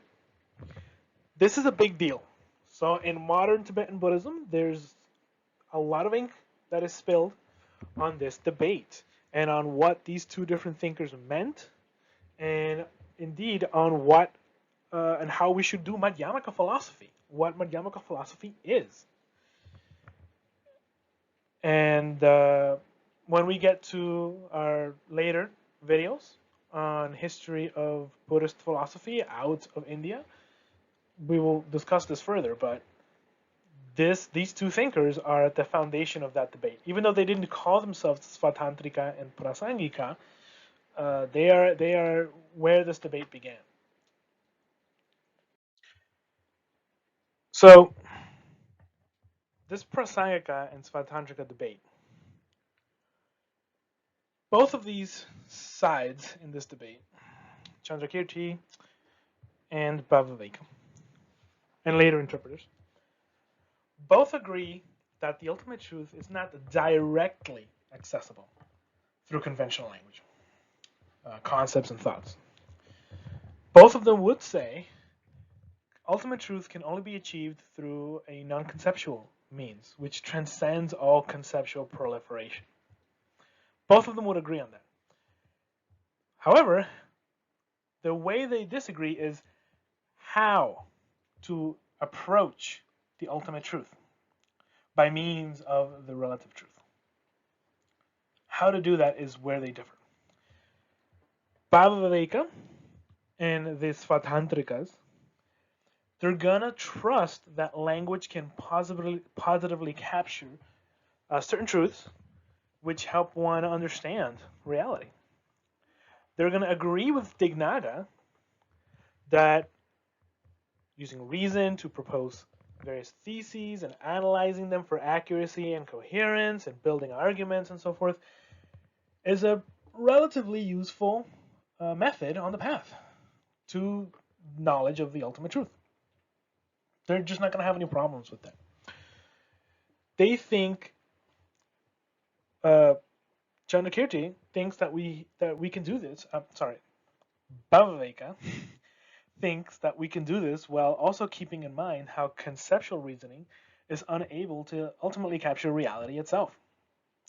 So they think we can do this kind of rigorous, robust, foundationalist kind of thinking based on epistemic instruments and argumentation and reasoning and so forth, while also keeping in mind, hey, this stuff is ultimately not the ultimate truth, right? This is just a relative practice, and it's just a way to get us to the ultimate truth. Now, Candrakirti and the Prasangikas are generally going to say that since all conventional language is ultimately illusory and diluted, it should only be used in a deconstructive manner to negate the wrong views, to negate itself in a way, right? Like reason needs to negate and critique all views, including itself. And this leads us to a kind of silent space. where we let go. This also leads us to understand that arguing for any rationally grounded proposition is ultimately misguided, right? What we need to do is undo something, not build something up. It's an undoing and a letting go, not a building up of something. Whether it's reasons, arguments, positive theses, and so forth. Now I have a quote here by Amber Carpenter, which sort of outlines what I've said earlier. She says, according to Candrakirti, even just to assert a claim provisionally is to be committed implicitly to an existence claim, to be tacitly asserting that the object of predication exists, that is, exists as an individual with its own distinct nature. And such a commitment, of course, will positively prevent enlightenment and the appreciation of reality as it is. When we argue for a proposition or entertain any thought at all, we are shaping our minds in specific ways, making some ways of looking at engaging with the world more readily available. All such ways of engaging with the world granted more reality, more substantial individuation than it has. And they all participate in the habit of conceptual proliferation, of making more meaning than is there through elaborating cognitive activity. Realizing reality brings a halt to all such conceptual proliferation. The very halting of discursiveness is the fruit of true analysis. And that last part is a quote from the Madhyamakāvatāra. The very halting of discursiveness is the fruit of true analysis. So as we can see from the point of view of Candrakirti, the goal of philosophy is the halting of discursiveness. It's a kind of silence. Whereas for someone like Bhaviveka, we don't necessarily, the goal isn't necessarily a place of silence. It's an understanding of the nature of things, but we can still continue to do philosophy and build up arguments and so forth. At least we can still do that through all the various philosophical methods which we've done before. And perhaps Candrakirti would say, yeah, we can still pretend to do philosophy once we've achieved the halting of discursiveness, but we won't be really doing philosophy from the inside, if you will. Perhaps externally we'll still be appear to be doing philosophy and saying things which make us think that we're doing philosophy, but we've actually internally we've reached a state where we're not thinking about anything, really. That's really what a Buddha is for Candrakirti. It's gone completely beyond thought and concepts and philosophy. Now, scholars sometimes read Candrakirti's work as providing a positive philosophical account of the two truths, of emptiness, while others see his project as a negative Wittgensteinian or skeptical therapeutics. That is, he could be trying to get fellow Buddhists to see that philosophy is ultimately confused and cannot lead us to the truth in a positive way, even though it can help us deconstruct the falsehoods. This is what he could mean by his statement that the very halting of discursiveness is the fruit of analysis. And also, it's possible that that's what Nagarjuna meant by his statement that in the Madhyamaka that says, the emptiness of the conquerors was taught in order to do away with all philosophical views. Therefore, it is said that whoever makes a philosophical view out of emptiness is indeed lost. Now, regarding the ultimate truth itself, Candrakirti is going to offer a kind of radical and apophatic negation of all concepts, all propositions, all views. This is indeed the only way to describe the ultimate, just sheer apophatic language. This is a middle way of noble silence. It rejects all rational certainty, niskaya, all views, drishtis, and positions, pratijñas, including any idea of existence and non-existence. And we see this in the early Buddhist texts as well, the famous Kachayana Gota Sutta, which Nagarjuna cites in his Madhyamaka texts. And this middle way seeks to uproot all clinging and desire to any ideas or concepts. So it's going to be totally apophatic in this sense. And therefore, Candrakirti's use of rational arguments, it's just a pragmatic technique. It's a skillful means, spiritual exercise, which leads to a place without any ground or place to stand. And this is freedom for someone like Candrakirti. This is a kind of philosophical freedom that leads to a spiritual freedom.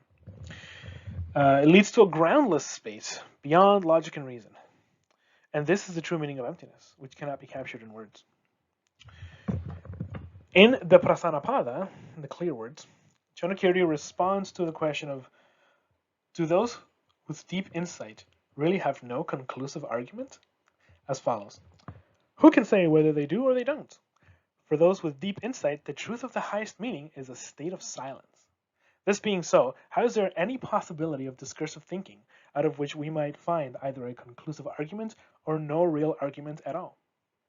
So, yeah, this passage and other passages in Candrakirti really lend weight to the kind of interpretation that sees him as not really putting forth much stock in reasoning, or rather seeing reasoning as just something that is useful, but it's kind of only fictionally useful. It's just useful for guiding people to the ultimate truth, but it doesn't really tell us anything about what the ultimate truth is, right? If we want to talk about the ultimate truth, using reason and using argument and using positive statements, we'll just get caught up in confusion. The only way is an apophatic way of just negating all views and all concepts, especially all ideas of existence and non-existence. Now, when it comes to the conventional truth, the relative truth, Candrakirti is going to affirm all worldly conventions. He's going to say whatever the common herder, the common man on the street, whatever they think is true, that is the conventional truth. At least whatever groups of people agree on, that's going to be the conventional truth. That's what it means, right? It's the truth that people agree on. And this common sense view, Candrakirti is going to say that in certain cases, this truth of everyday convention should never be subjected to analysis, to philosophical analysis. So that in some cases, we shouldn't use philosophical analysis to refute people's common sense understanding. And what this means, what Candrakirti means by this, is kind of hard to understand because clearly Buddhists do subject the conventional truth to analysis all the time. So perhaps what he means is that it might not be skillful in certain cases to do that, or especially in cases where it might be misunderstood. Now, a question arises here. Is Candrakirti's method excessive? If we take what we've been laying out so far at face value, it could sound like Candrakirti is completely rejecting all positive philosophical theories. Anything which goes over and above the everyday common sense picture of the world is rejected. Any metaphysical theory is rejected. And this seems to be kind of unnecessarily restrictive, especially for a Buddhist. After all, Buddhists make positive claims beyond the common sense picture of the world, right? Like they have the theory of rebirth, karma, Buddhahood exists, dependent arising, specific theories of dependent arising with the 12 links of dependent origination and so forth. So is Candrakirti rejecting all of that? Well, clearly not, right? Because Nagarjuna says specifically he does not destroy the conventional using emptiness, right? And so the idea that Candrakirti is some kind of nihilist or irrationalist or even like a kind of global skeptic can't be right. And modern scholars have mostly rejected these kinds of interpretations and seen Candrakirti in a more charitable light as at least leaving some kind of room for an analytic Buddhist picture above the common sense man on the street picture of the world, right? Because obviously, like a herder or a guy on the street who's not a Buddhist has a certain picture of the world, but that's not the only picture that Candrakirti must have in mind for conventional truth, right? Because he also accepts that like Buddhist truths are in some sense true. Now, how interpreters read Candrakirti as explaining these Buddhist truths and how they're true versus the common sense picture, how this is understood is differs among modern interpreters, right? This is where a lot of debate happens because some people think that Candrakirti has a more robust theory of epistemology and of truth, whereas others think he has a much thinner and minimalistic theory of epistemology.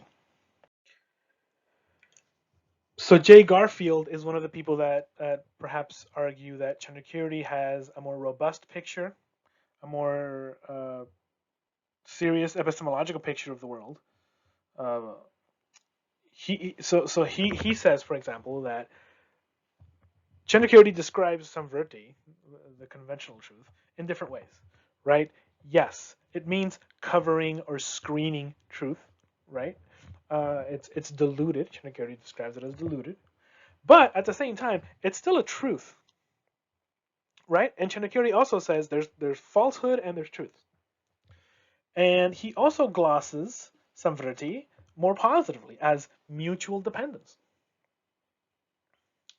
And he also says each phenomenon has its own two natures, a conventional and an ultimate nature. So if there's a conventional nature that things have, then it's possible that we can understand that nature, right? And it's also possible we can misunderstand that conventional nature that it has.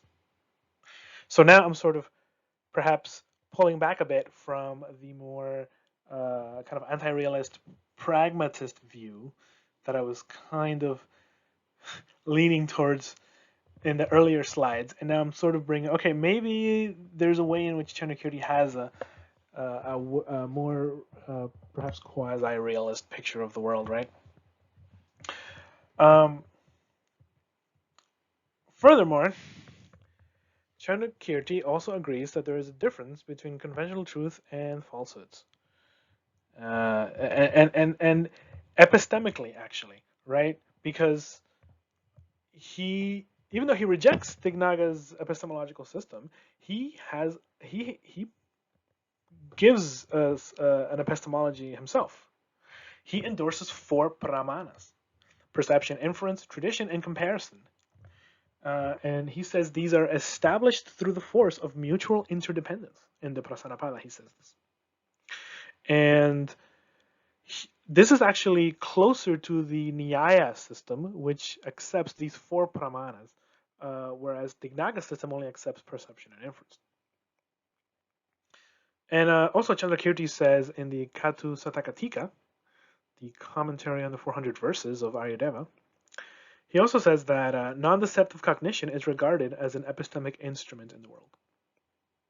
So there is a way in which Candrakirti has a kind of epistemology, right? Like he doesn't think that there's no way to obtain knowledge about the world, and that there's no way to know the conventional natures that things have. So he's definitely not some kind of global skeptic here.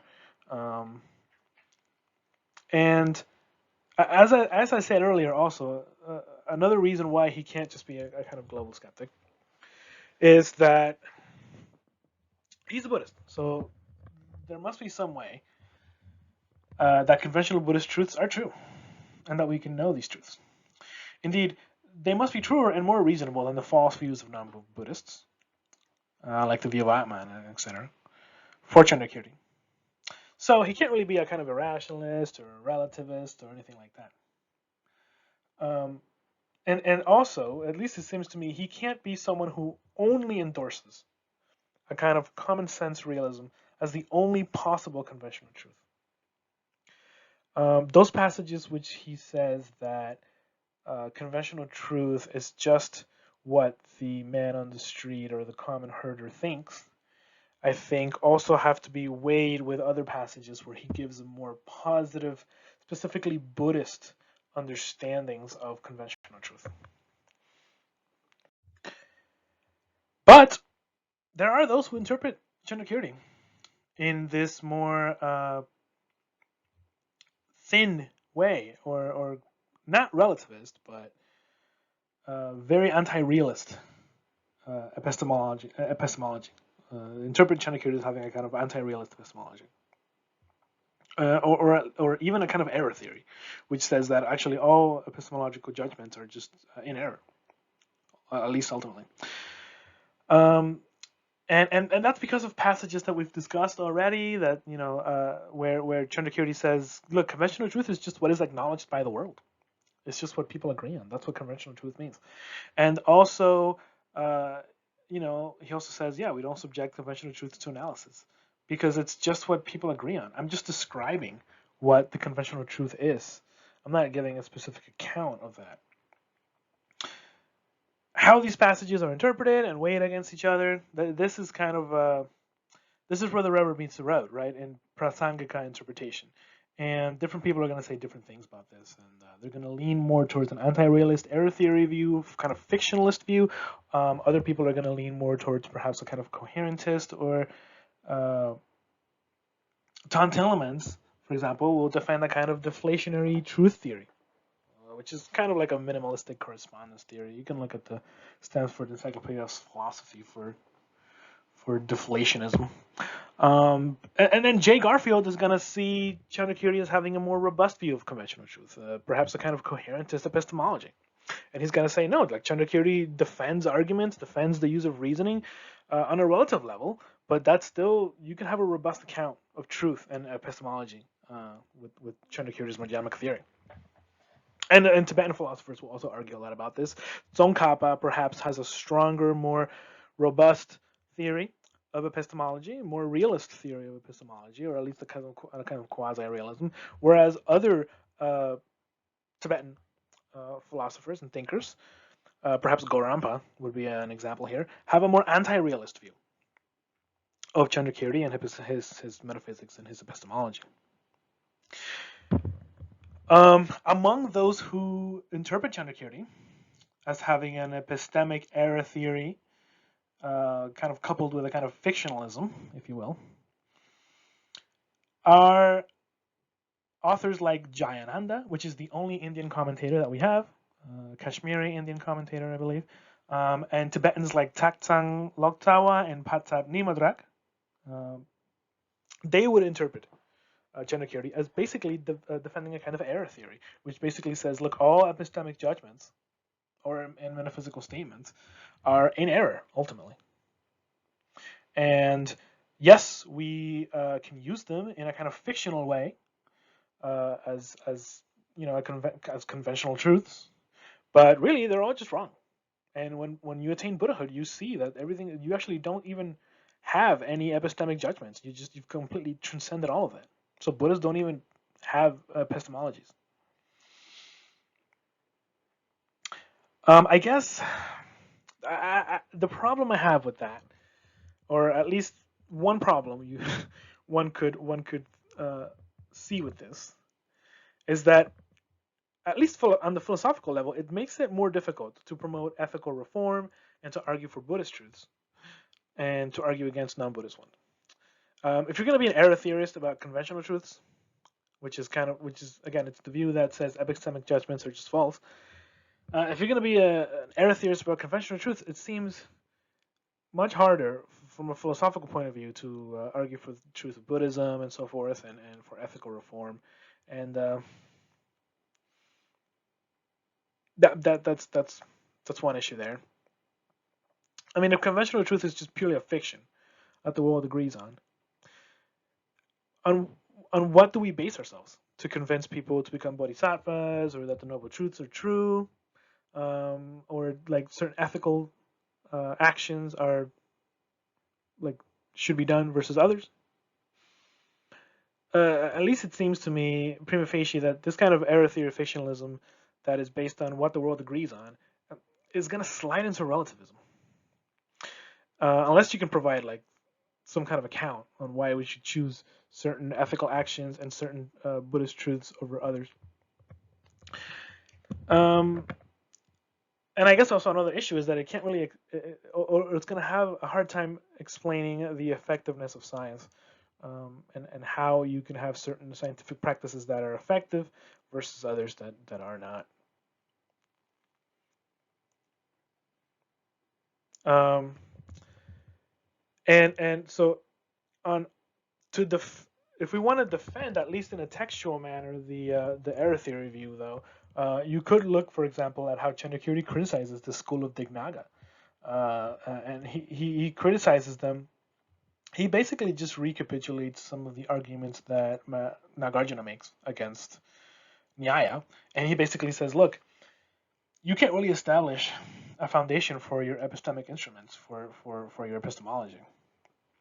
Any attempt to do that is going to fall either into an infinite regress of justification, or it's going to be some kind of circular reasoning. It's going to lead to question begging, right? Um, you're just going to have to say that at some point the buck stops here, and this is my metaphysical and epistemological foundation. But and this is kind of similar actually to some of the arguments used by the Greek skeptics, right? Like I think Agrippa's trilemma. It's a kind of argument that throws a challenge to someone who's trying to create an epistemology and says, you have three options and they're not very good. You're either going to have to support your position through some other epistemic argument, and it's going to lead to an infinite regress, or you're going to have some circular reasoning, right? Or you're just going to have to just dogmatically claim, like, no, I have at least this one foundation of truth. Just give me this one thing that we're going to accept dogmatically, and then I'll build a system out of that. And this is why perhaps some have actually seen Candrakirti as a kind of skeptic, or as just someone who is an error theorist and just rejects that you can have epistemology. And just to add on to that, Candrakirti also criticized Yogacara, just like Bhaviveka did. So at least they agree on this one thing. And he criticized Yogacara for privileging consciousness metaphysically, privileging consciousness over its objects, and creating a kind of metaphysical, or saying that there's a kind of metaphysical substratum or an intrinsically existent ground. And for him, this is kind of like what Vedanta does, actually, right? Like this is not something the Buddhists should be doing, saying that there's a kind of metaphysical ground for something. So for him, Yogacara fails to understand that everything is equally dependent, everything is equally empty, it is equally unreal, illusory, and empty. And so if consciousness is dependent on conditions, which are its intentional objects, it's empty just like material objects are empty.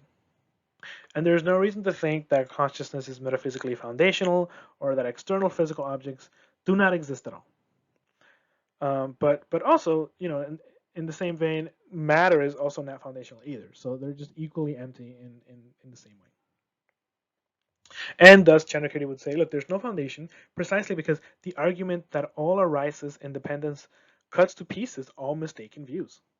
So for Candrakirti, that argument that everything arises dependently, that everything exists in an interdependent manner, is equally something that undoes all metaphysical views and all epistemic views.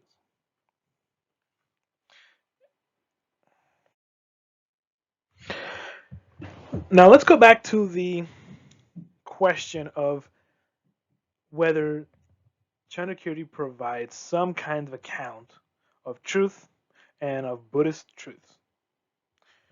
Is there something in Candrakirti that we can understand him as explaining Buddhist truths over and above just common sense man on the street view? Well, in that Routledge book on Buddhist philosophy, Mattia Salvini's article on Candrakirti, he says that Chandra quotes a passage from a sutra that states where the guide, and the guide here is the Buddha, where the guide explains the act of seeing as being due to an assemblage, the intelligent say that it is on the level of an approximation of the ultimate. Now this is very interesting. Here, the passage here that says the act of seeing is due to an assemblage. That's talking about the Abhidharma analysis of perception and how you have an assemblage of different dharmas, of different factors, such as the eye consciousness, and the object of consciousness, or the object, the external object, and so forth. And these things come together, and this assemblage gives rise to a perception. Now, Mattia Salvini, and I think I agree with him here, he thinks that this seems to describe a kind of intermediate space between everyday descriptions, right, the common man on the street who may not be a Buddhist at all, and the silence, apophatic, emptiness, ultimate truth, where we say nothing, where we completely let go of all philosophy. And so it's possible that for Candrakirti, there is a way in which you can describe Buddhist truths philosophically. And most importantly, this seems to give us an approximation of the ultimate truth, right? Why? Because it's an explanation that relies on dependent arising. And ultimate truth is just dependent arising. So, at least it seems possible to me that for Candrakirti, there is a kind of middle space here between like a total apophatic negation where like we don't do philosophy at all. We're completely let go of all philosophy, right? And we're not suffering, so it's all great. Between that and the common sense view. And this middle space is where you have Buddhist Abhidharma thought, Buddhist Abhidharma philosophy, which can provide a more refined account of experience. And this is useful for the practice of the path, since it deconstructs concepts of the self and explains dependent arising in different ways.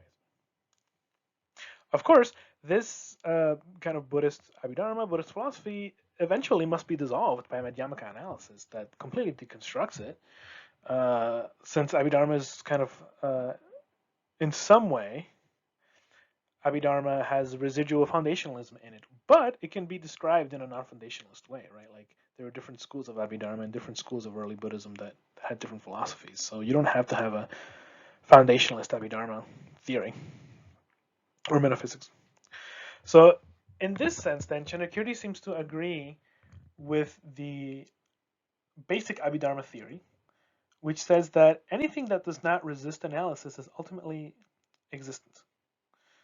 However, he just thinks nothing resists analysis and everything can be deconstructed. But you can still describe experience using these Abhidharma categories, right? It's just part of the way that you deconstruct. You have these descriptions and you continue to deconstruct the self, and ultimately even the very tiny parts that make up the self are let go of and in the ultimate Madhyamaka analysis.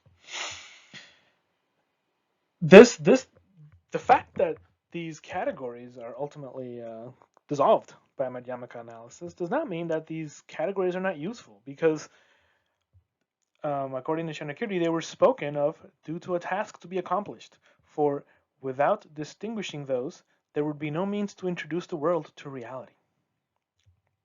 So there's a kind of pragmatism here. Perhaps we could say that for Candrakirti, what's useful about these categories is that they guide us towards the ultimate truth. So in that way, he's not that different than Bhaviveka, because he thinks that ultimately what's important about the Buddhist philosophical project is that it guides you to accomplish a specific task, awakening.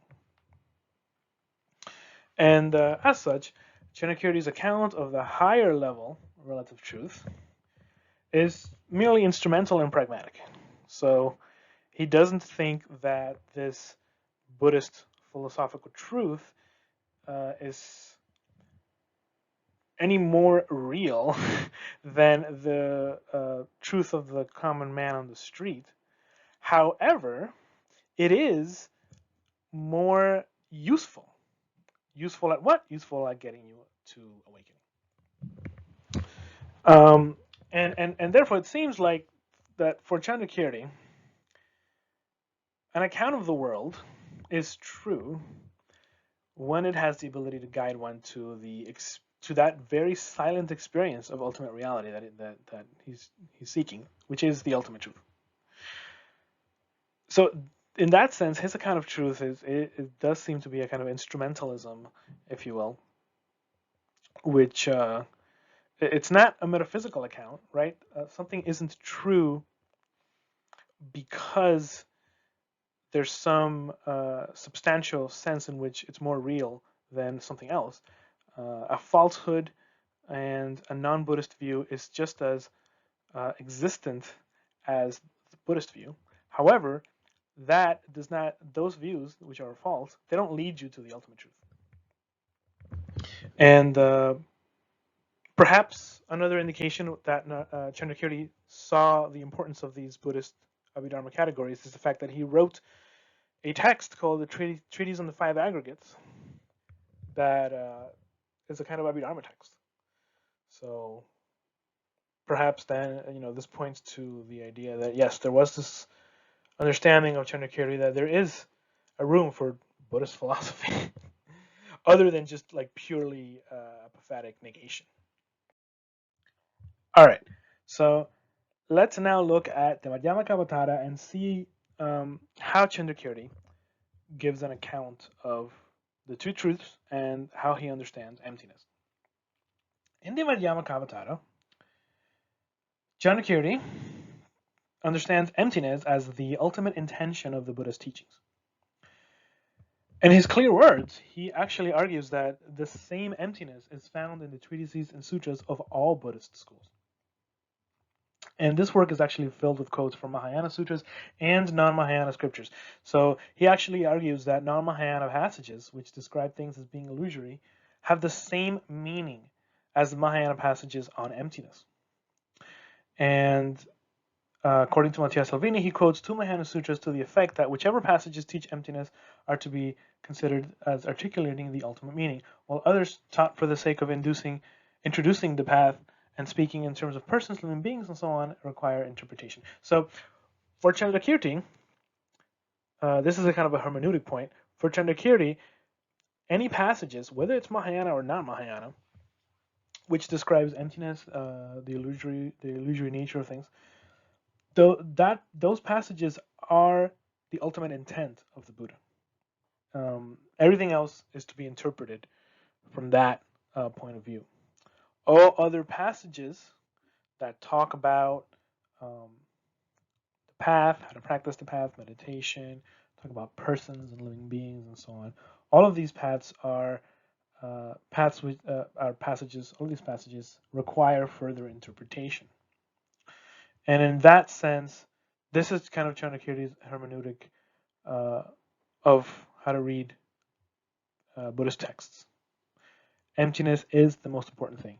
Everything else is kind of a relative truth. It depends on the person he's talking to. It depends on what kind of text we're reading, how you read that text, and so on. But the passages which describe emptiness, that is the ultimate intent of the Buddha, no matter where it's found. Now, in the Madhyamakāvatāra, he famously says that all entities bear two natures, obtaining their state by force of right seeing and false seeing. The domain of those who see rightly is reality. The domain of those who see falsely is explained as conventional truth. So there's two truths. There's the truth of convention, Vyavahara Satya, and the covering truth, Samvrti Satya. So these are just two names for the same thing. And then the ultimate truth, or the supreme meaning, Paramartha Satya. Just two ways of translating the same Paramartha. And Candrakirti begins his explanation of the two truths by saying that wisdom that sees ultimate truth is the understanding of non-arising or non-production. That this is the understanding that ultimately nothing ever truly comes into being, arises, or is made. So for Candrakirti, emptiness is, like for Nagarjuna, it's equal to dependent arising. But ultimately, it's also the fact that nothing really arises. Because the idea of things arising or ceasing is just another concept. It's just another idea, right, that we have. But ultimate reality just is. And to describe it as something, that arises or that is produced, that's already a conceptual imputation on reality, right? And for Candrakirti then, and this is something that's found in Mahayana sutras as well, right? Like they talk about non-arising as being a nature, the nature of emptiness. So why would Candrakirti argue that everything is empty and emptiness is non-arising? Well, I have a passage here from Richard Hayes, which outlines one of the main arguments of Candrakirti. Hayes writes, phenomena cannot arise from themselves, since that possibility would make arising unnecessary or redundant. If a thing already exists, it has no need to come into being. If, on the other hand, it were allowed that one being might arise out of a being other than itself, then there would be nothing to prevent one from saying that pitch darkness arises out of light. Another way of looking at the issue of production from causes is that the effect either already exists in the cause or it does not exist. If it already exists, it has no need for coming into being. If it does not exist, then it cannot be an agent that does the action of coming into being. But if there is no agent, then there is no action. A lot of ink has been spilled trying to explain like the details of this argument and what it's actually saying. I don't even know if I understand exactly what's being said here. But I think basically the basic idea here that Candrakirti is trying to get at is that all theories, all metaphysical theories of existence, and also all metaphysical theories of causality are going to have issues. And so perhaps the best option is, even if it's kind of counterintuitive, is to say that there really is no arising, like ultimately, right? There really is no causality, ultimately. It's just what things appear to be, and we have certain pragmatic practices, and we understand these practices through this language of causality and things coming into being or going out of being and so forth, or ceasing to exist. But really,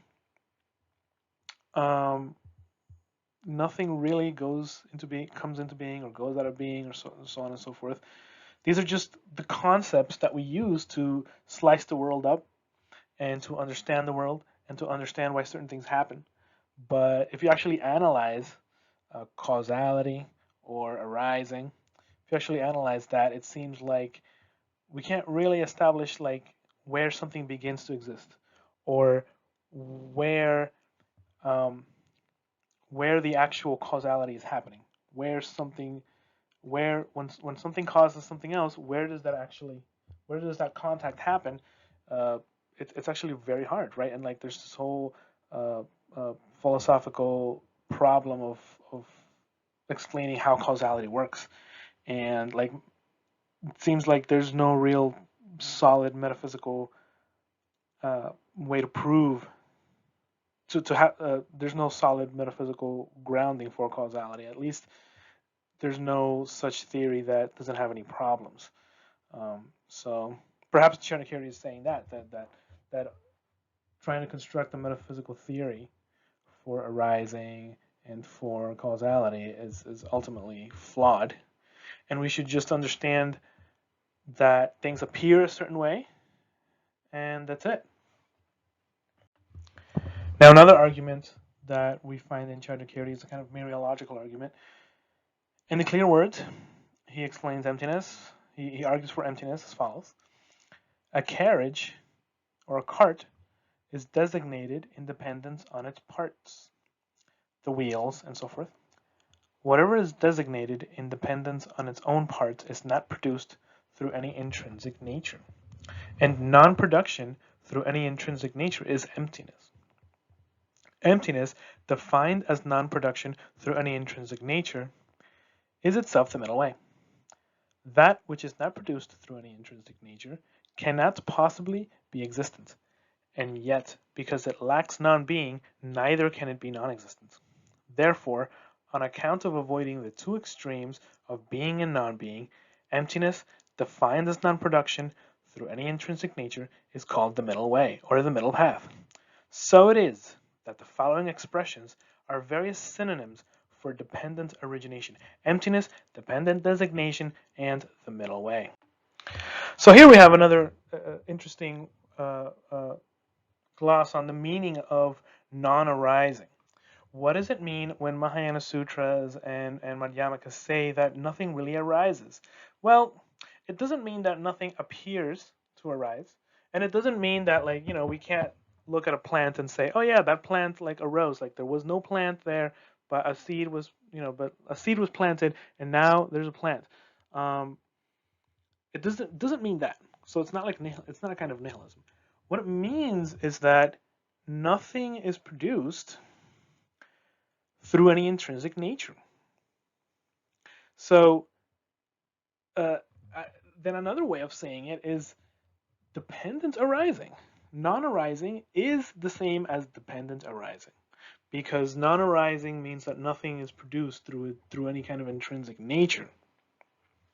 It arises interdependently, right? And that also includes dependent designation, which just means we conceptually understand the world in different ways. We divide up the world in different ways. And that is how you actually get arising, right? And also causality. How does causality happen? It happens because we understand the world through various concepts, and one of those concepts is cause and effect. So things are caused and arise through all these causes and so forth. We use this language, but ultimately, there's these are just descriptions that we use to describe the world. But these descriptions, they don't really exist out there somewhere. They're just the way that we experience the world. Now, Candrakirti, he's going to admit that, look, in the everyday world, we do encounter things arising all the time, right? This is the transactional or covering truth, right? Samvrti Satya. And it is covering because it is in some way diluted. And in some way, it keeps us from seeing the ultimate truth, which is non-arising. It's beyond all concepts, right? Beyond causality, at least in a manner of speaking. And this term, samvrti, is analyzed by Candrakirti in three ways. It can mean like obscuration or covering truth. So it keeps us from seeing the true nature of things. It covers our way of seeing. But it can also mean mutual dependence between entities. And it can also mean convention, which can be broadly understood as like linguistic expression, transactional usage, or kind of behavior or attitude towards something. And these are all possible meanings of convention, or vyavahara, as in Sanskrit. So that term has like these negative connotations of covering and diluted and so forth, but it also has kind of more neutral connotations as just like dependent, mutual dependence, and also just linguistic convention, like just what people agree upon. And that's very interesting, right? Because we saw that there's different ways of understanding and interpreting Candrakirti. Some people see him as being a kind of error theorist, but also some people see him as having a more robust understanding of the conventional truth. And perhaps it's because certain interpreters emphasize these different meanings of samvrti. But we need to keep in mind that for Candrakirti, samvrti, it's covering, right? It's obscuring, and at the same time, it also means mutual dependence, right? So there's like these more neutral or positive ways of understanding samvrti, and these negative ways in which it keeps you from seeing the world, and they're both true. And of course, the Buddha had to use conventional language to guide people to the ultimate truth, right? Like he used words like myself, Atman, right? For example, and for Candrakirti, at least in certain passages, when we describe relative truth, we just take our common everyday experience at face value. as long as our sense faculties are not damaged or blocked, right? Like that's very important. Like as long as our sense faculties are not damaged or blocked, we just take that at face value, and that is the conventional truth. And that also includes our mental faculties, right? Because in Buddhism we have the different sense faculties like seeing and tasting and hearing and so forth, but also like thinking is one of the mental faculties. And I would also add, of course, that a part of that uh, uh, thinking faculty functioning properly also means understanding the world in a more refined way. And it is here that we have to go back and add the Abhidharma analysis, which extends our perceptions and inferences further to Buddhist truths like rebirth and so forth. Otherwise, it's hard to see how Chandrakirti could be a Buddhist, right? Like if he doesn't think that um, that one way in which the mental faculty can function properly is that it reasons properly, right? If he doesn't think that there's some way in which the mental faculty functioning properly also means that it's reasoning properly about things, um, and when it reasons properly, it gets to these Buddhist truths, right? Um, then it's kind of hard to see how Chandrakirti could be a Buddhist, right? Or at least how he could uphold these Buddhist truths as being more true than or as being true, whereas non-Buddhist truths are false. And therefore, I think that for Chandrakirti, without this more refined conventional truth that approximates the ultimate, right? Um, because it's grounded, and it approximates the ultimate because it's grounded in the Buddhist teachings independent arising. And that's the same basis that Madhyamaka has. So it's not like um, these Buddhist truths, right, that are also found in Abhidharma teachings, are something other that Madhyamaka is importing into its system. Rather, these approximate truths um, are also based on theories of dependent arising, right? And theories which explain dependency. It's just that Madhyamaka goes further, right? Madhyamaka takes that and goes much further, right, all the way.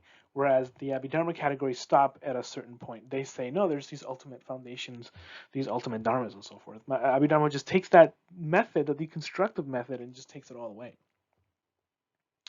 But I think for Chandrakirti, without this more kind of refined conventional truth, Madhyamaka would just be no different than materialist or non-Buddhist, which is a charge against Madhyamaka that Chandrakirti refutes in the Prasanapada, I think. So, and he does that by relying on Buddhist understandings that are found in Abhidharma and other Buddhist philosophers.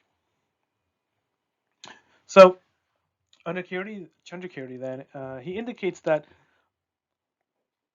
unlike the Buddhist Abhidharma, the non-Buddhist philosophical systems like Charvaka and so on, they're not even true conventionally and must be rejected even on the level of conventional truth. So then, because of that, then of course there must be a kind of truth, conventional truth, of course, but a truth nonetheless that leads one to the ultimate. And that's the basic truths of Buddhism. However, this relative truth is, of course, not really true in comparison to the ultimate truth. Indeed, insofar as it assumes existence or non existence of any sort, something which is really just a conceptual imputation by the mind, right? Like all ideas of existence and non existence in Madhyamaka are just concepts. So, insofar as it assumes any kind of existence, the relative truth is also a kind of falsehood. And in that way, it's a covering truth. It keeps us from seeing the nature of ultimate reality. Because of that, we need to abandon all words and concepts if we are to reach the ultimate. And Madhyamakas do this by using concepts to destroy concepts and bringing either themselves or their opponent to a state of silence, a state in a kind of aporia in which we realize that words can't capture the ultimate truth. It can only be experienced.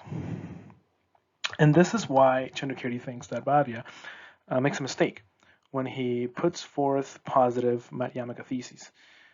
It's not that Bhaviveka doesn't have this idea that the ultimate truth is beyond concepts, right? He does. It's where they differ is in how they understand the process of reaching that ultimate truth. Bhavya thinks we use concepts, we make positive arguments, and so forth. And we can have these theses that we hold in our minds, and they help us understand the ultimate, like climbing a staircase. Candrakirti thinks that the process must be negative. It has to be, otherwise, we are going to fall into error about the ultimate nature of things. And perhaps the key to Candrakirti's thinking here is that there are not really two different metaphysical realities or levels of being, right? Like in Abhidharma, there's like an ultimate truth, which is exists. It's more real than the relative truth. For Candrakirti, there's not really two different levels of being. There's just truth. There's just one truth, actually, right? Like there's just one reality, which can be known in an improper way or in an improper way or in a proper way, right? If we know this one reality, if we know it in the proper way, that's the ultimate. But if we know it in an improper way, that's the relative. So in one way of seeing this single reality, we pretend that there are discrete entities that have real relations with each other and so forth, and this is useful for getting around in the world.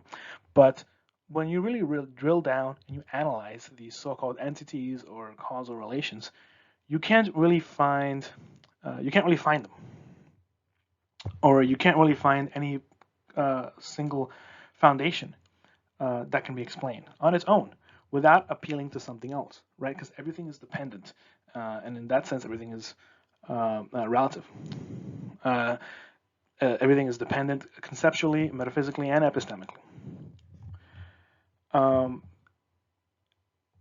And instead of finding some kind of ground or foundation for the Madhyamaka, what we come to see at the end of our inquiry is that very relative, embedded, and theory-laden nature of whatever we analyze. As such, there's no given, there's no ground, and this realization of groundlessness, of the groundlessness of things, right, or the lack of foundation, the lack of any place to stand. The Prajnaparamita Sutras talk a lot about not having the bodhisattvas they don't stand on anything, right? Or they stand in emptiness by not standing on anything because there is nothing to stand on. This realization for Madhyamakas like Candrakirti has soteriological importance because it helps us to let go and to stop clinging to things, to any ideas and our very own sense of self. So for Candrakirti, this is deadly serious, right? This dispute with Bhaviveka is very important. Now, let's go back to our well-worn mirage example, right? Buddhists love mirages. This is an example from J. Garfield. Perhaps will help us get a grip on what we are talking about when we talk about emptiness and the two truths, but also the fact that they're really not different. So in this example from J. Garfield, let's say that there's three people that are traveling across a desert road. There's Alice, who's a desert guide. There's Bill, who's a neophyte, and there's Charlie, who has a kind of eye disease. Bill thinks that a mirage that's up ahead is a puddle of water. Alice sees the mirage as a mirage. She knows it's empty of water. There's no water there. Charlie can't see anything because his damaged senses, for whatever reason, keep him from seeing the mirage at all. Alice sees the truth about the mirage, just like awakened ones or bodhisattvas see the truth about reality. They see that truth by knowing two things. They know how reality appears and how it is deceptive at the same time. How that one reality appears and how it is deceptive. They see that it has two natures. How it appears, it appears as being water. So it appears as being not empty of water, but it is actually empty of what it seems to be. It's not really water. Thus, it is because they rely on their sources of knowledge about mirages that they know the true nature of that mirage. Now, Bill sees the same mirage, and he sees that it appears to be water. So he knows that conventional side of it, that the conventional nature of it. That's true. It appears to be a mirage, but he doesn't see that it's empty of water. So he doesn't see the ultimate nature of that mirage. He lacks some knowledge. Now, Alice can teach him to infer that that mirage is not water, and she can sort of maybe give him an argument for that or so forth. And he might change his mind, but it's not until he walks up to the mirage that he will be like Alice. Until then, he's like us, in the sense that we can infer emptiness. We can infer the emptiness of things. We can go through the philosophical reasonings of why things are empty, but we perhaps have not had a direct experience of that yet, like the Buddhas have, and so forth. Now, Charlie, on the other hand, he's pretty screwed because he can't even see the mirage. So he doesn't even know the relative nature of what's there. He doesn't even know there's even something there to be analyzed.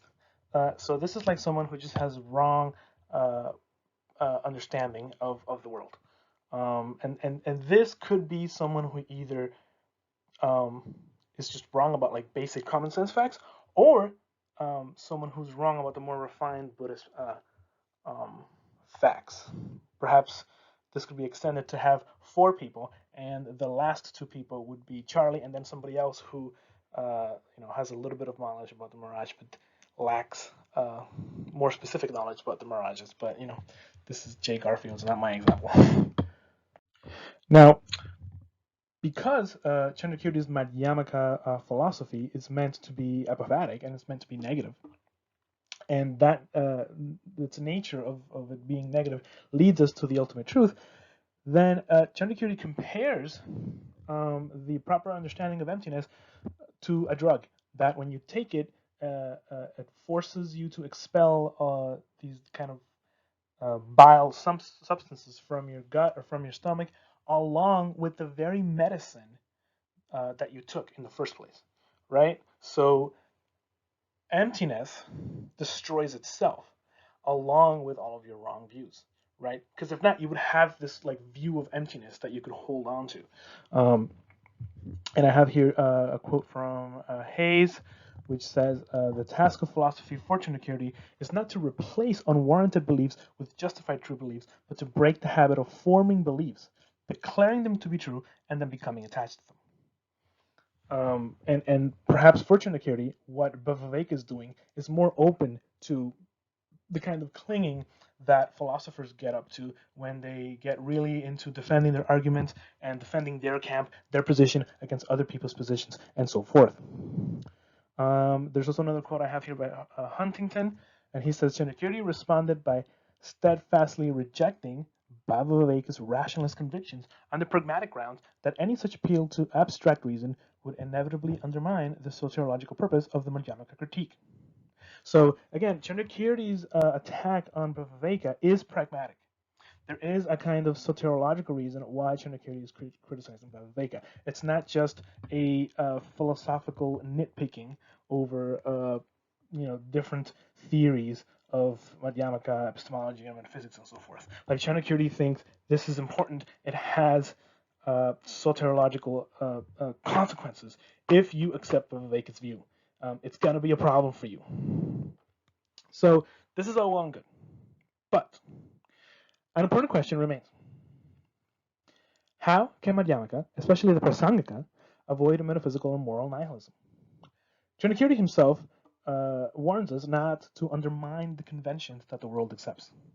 So if we can't make like positive arguments in the same way that Bhaviveka does, how are we going to not become like relativists or something like that? That's an important question that a lot of modern scholars discuss. Well, there are broadly 2 options here, at least conceptually speaking. One is to sort of pull back a little bit and accept the asymmetrical route and admit that there is a sense in which the ultimate truth is foundational in some way, either epistemologically or metaphysically or so forth. Even if it's dynamic and relational and process-oriented and so forth, it still provides some kind of foundation for truth.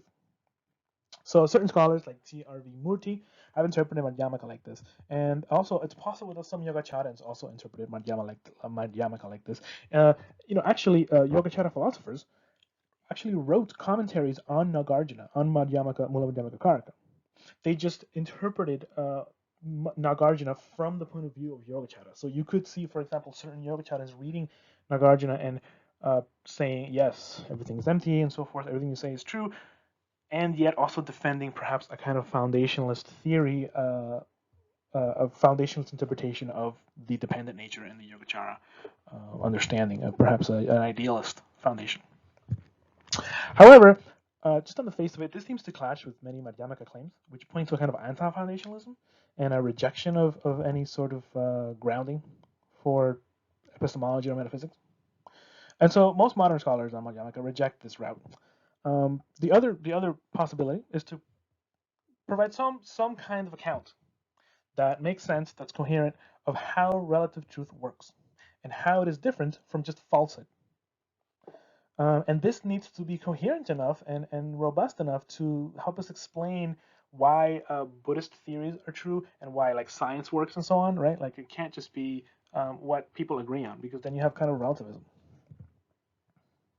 And yet it also must remain ungrounded without any foundation if you're going to have this anti-foundationalist Madhyamaka theory.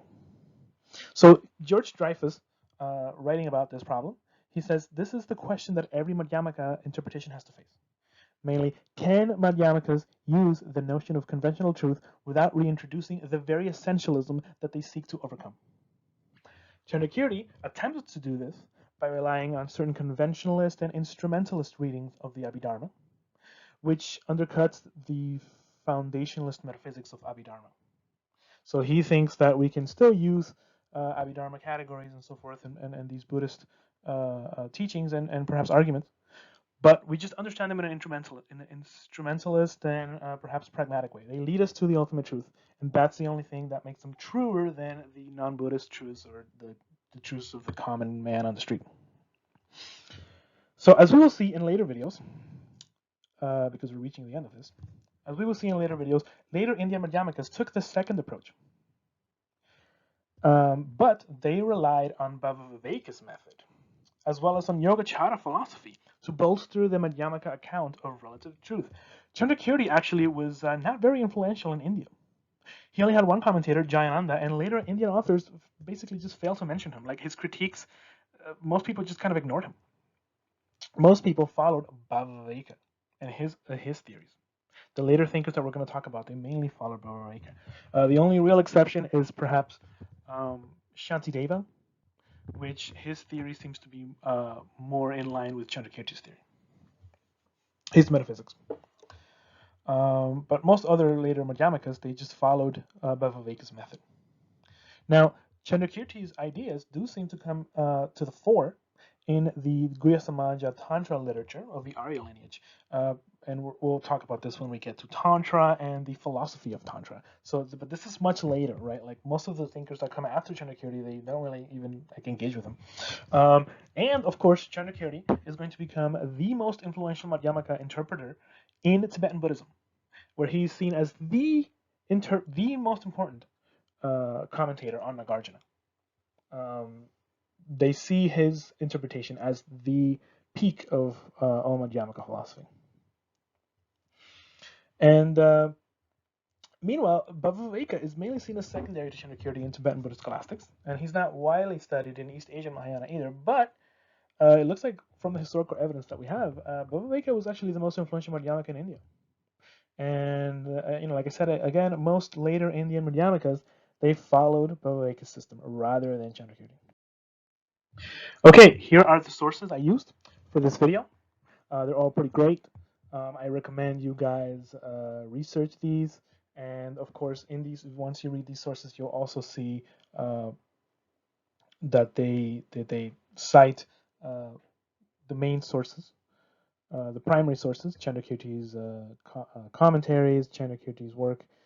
There's a lot of different translations of Candrakirti. There's not a full translation of Bhaviveka's Tarkashvala, there's only like partial translations, but you can still find a lot of these translations. So I recommend you guys look at the primary sources and just don't take my word for it as like the final say on it, but like just use it as a launching pad, right? Not a landing pad.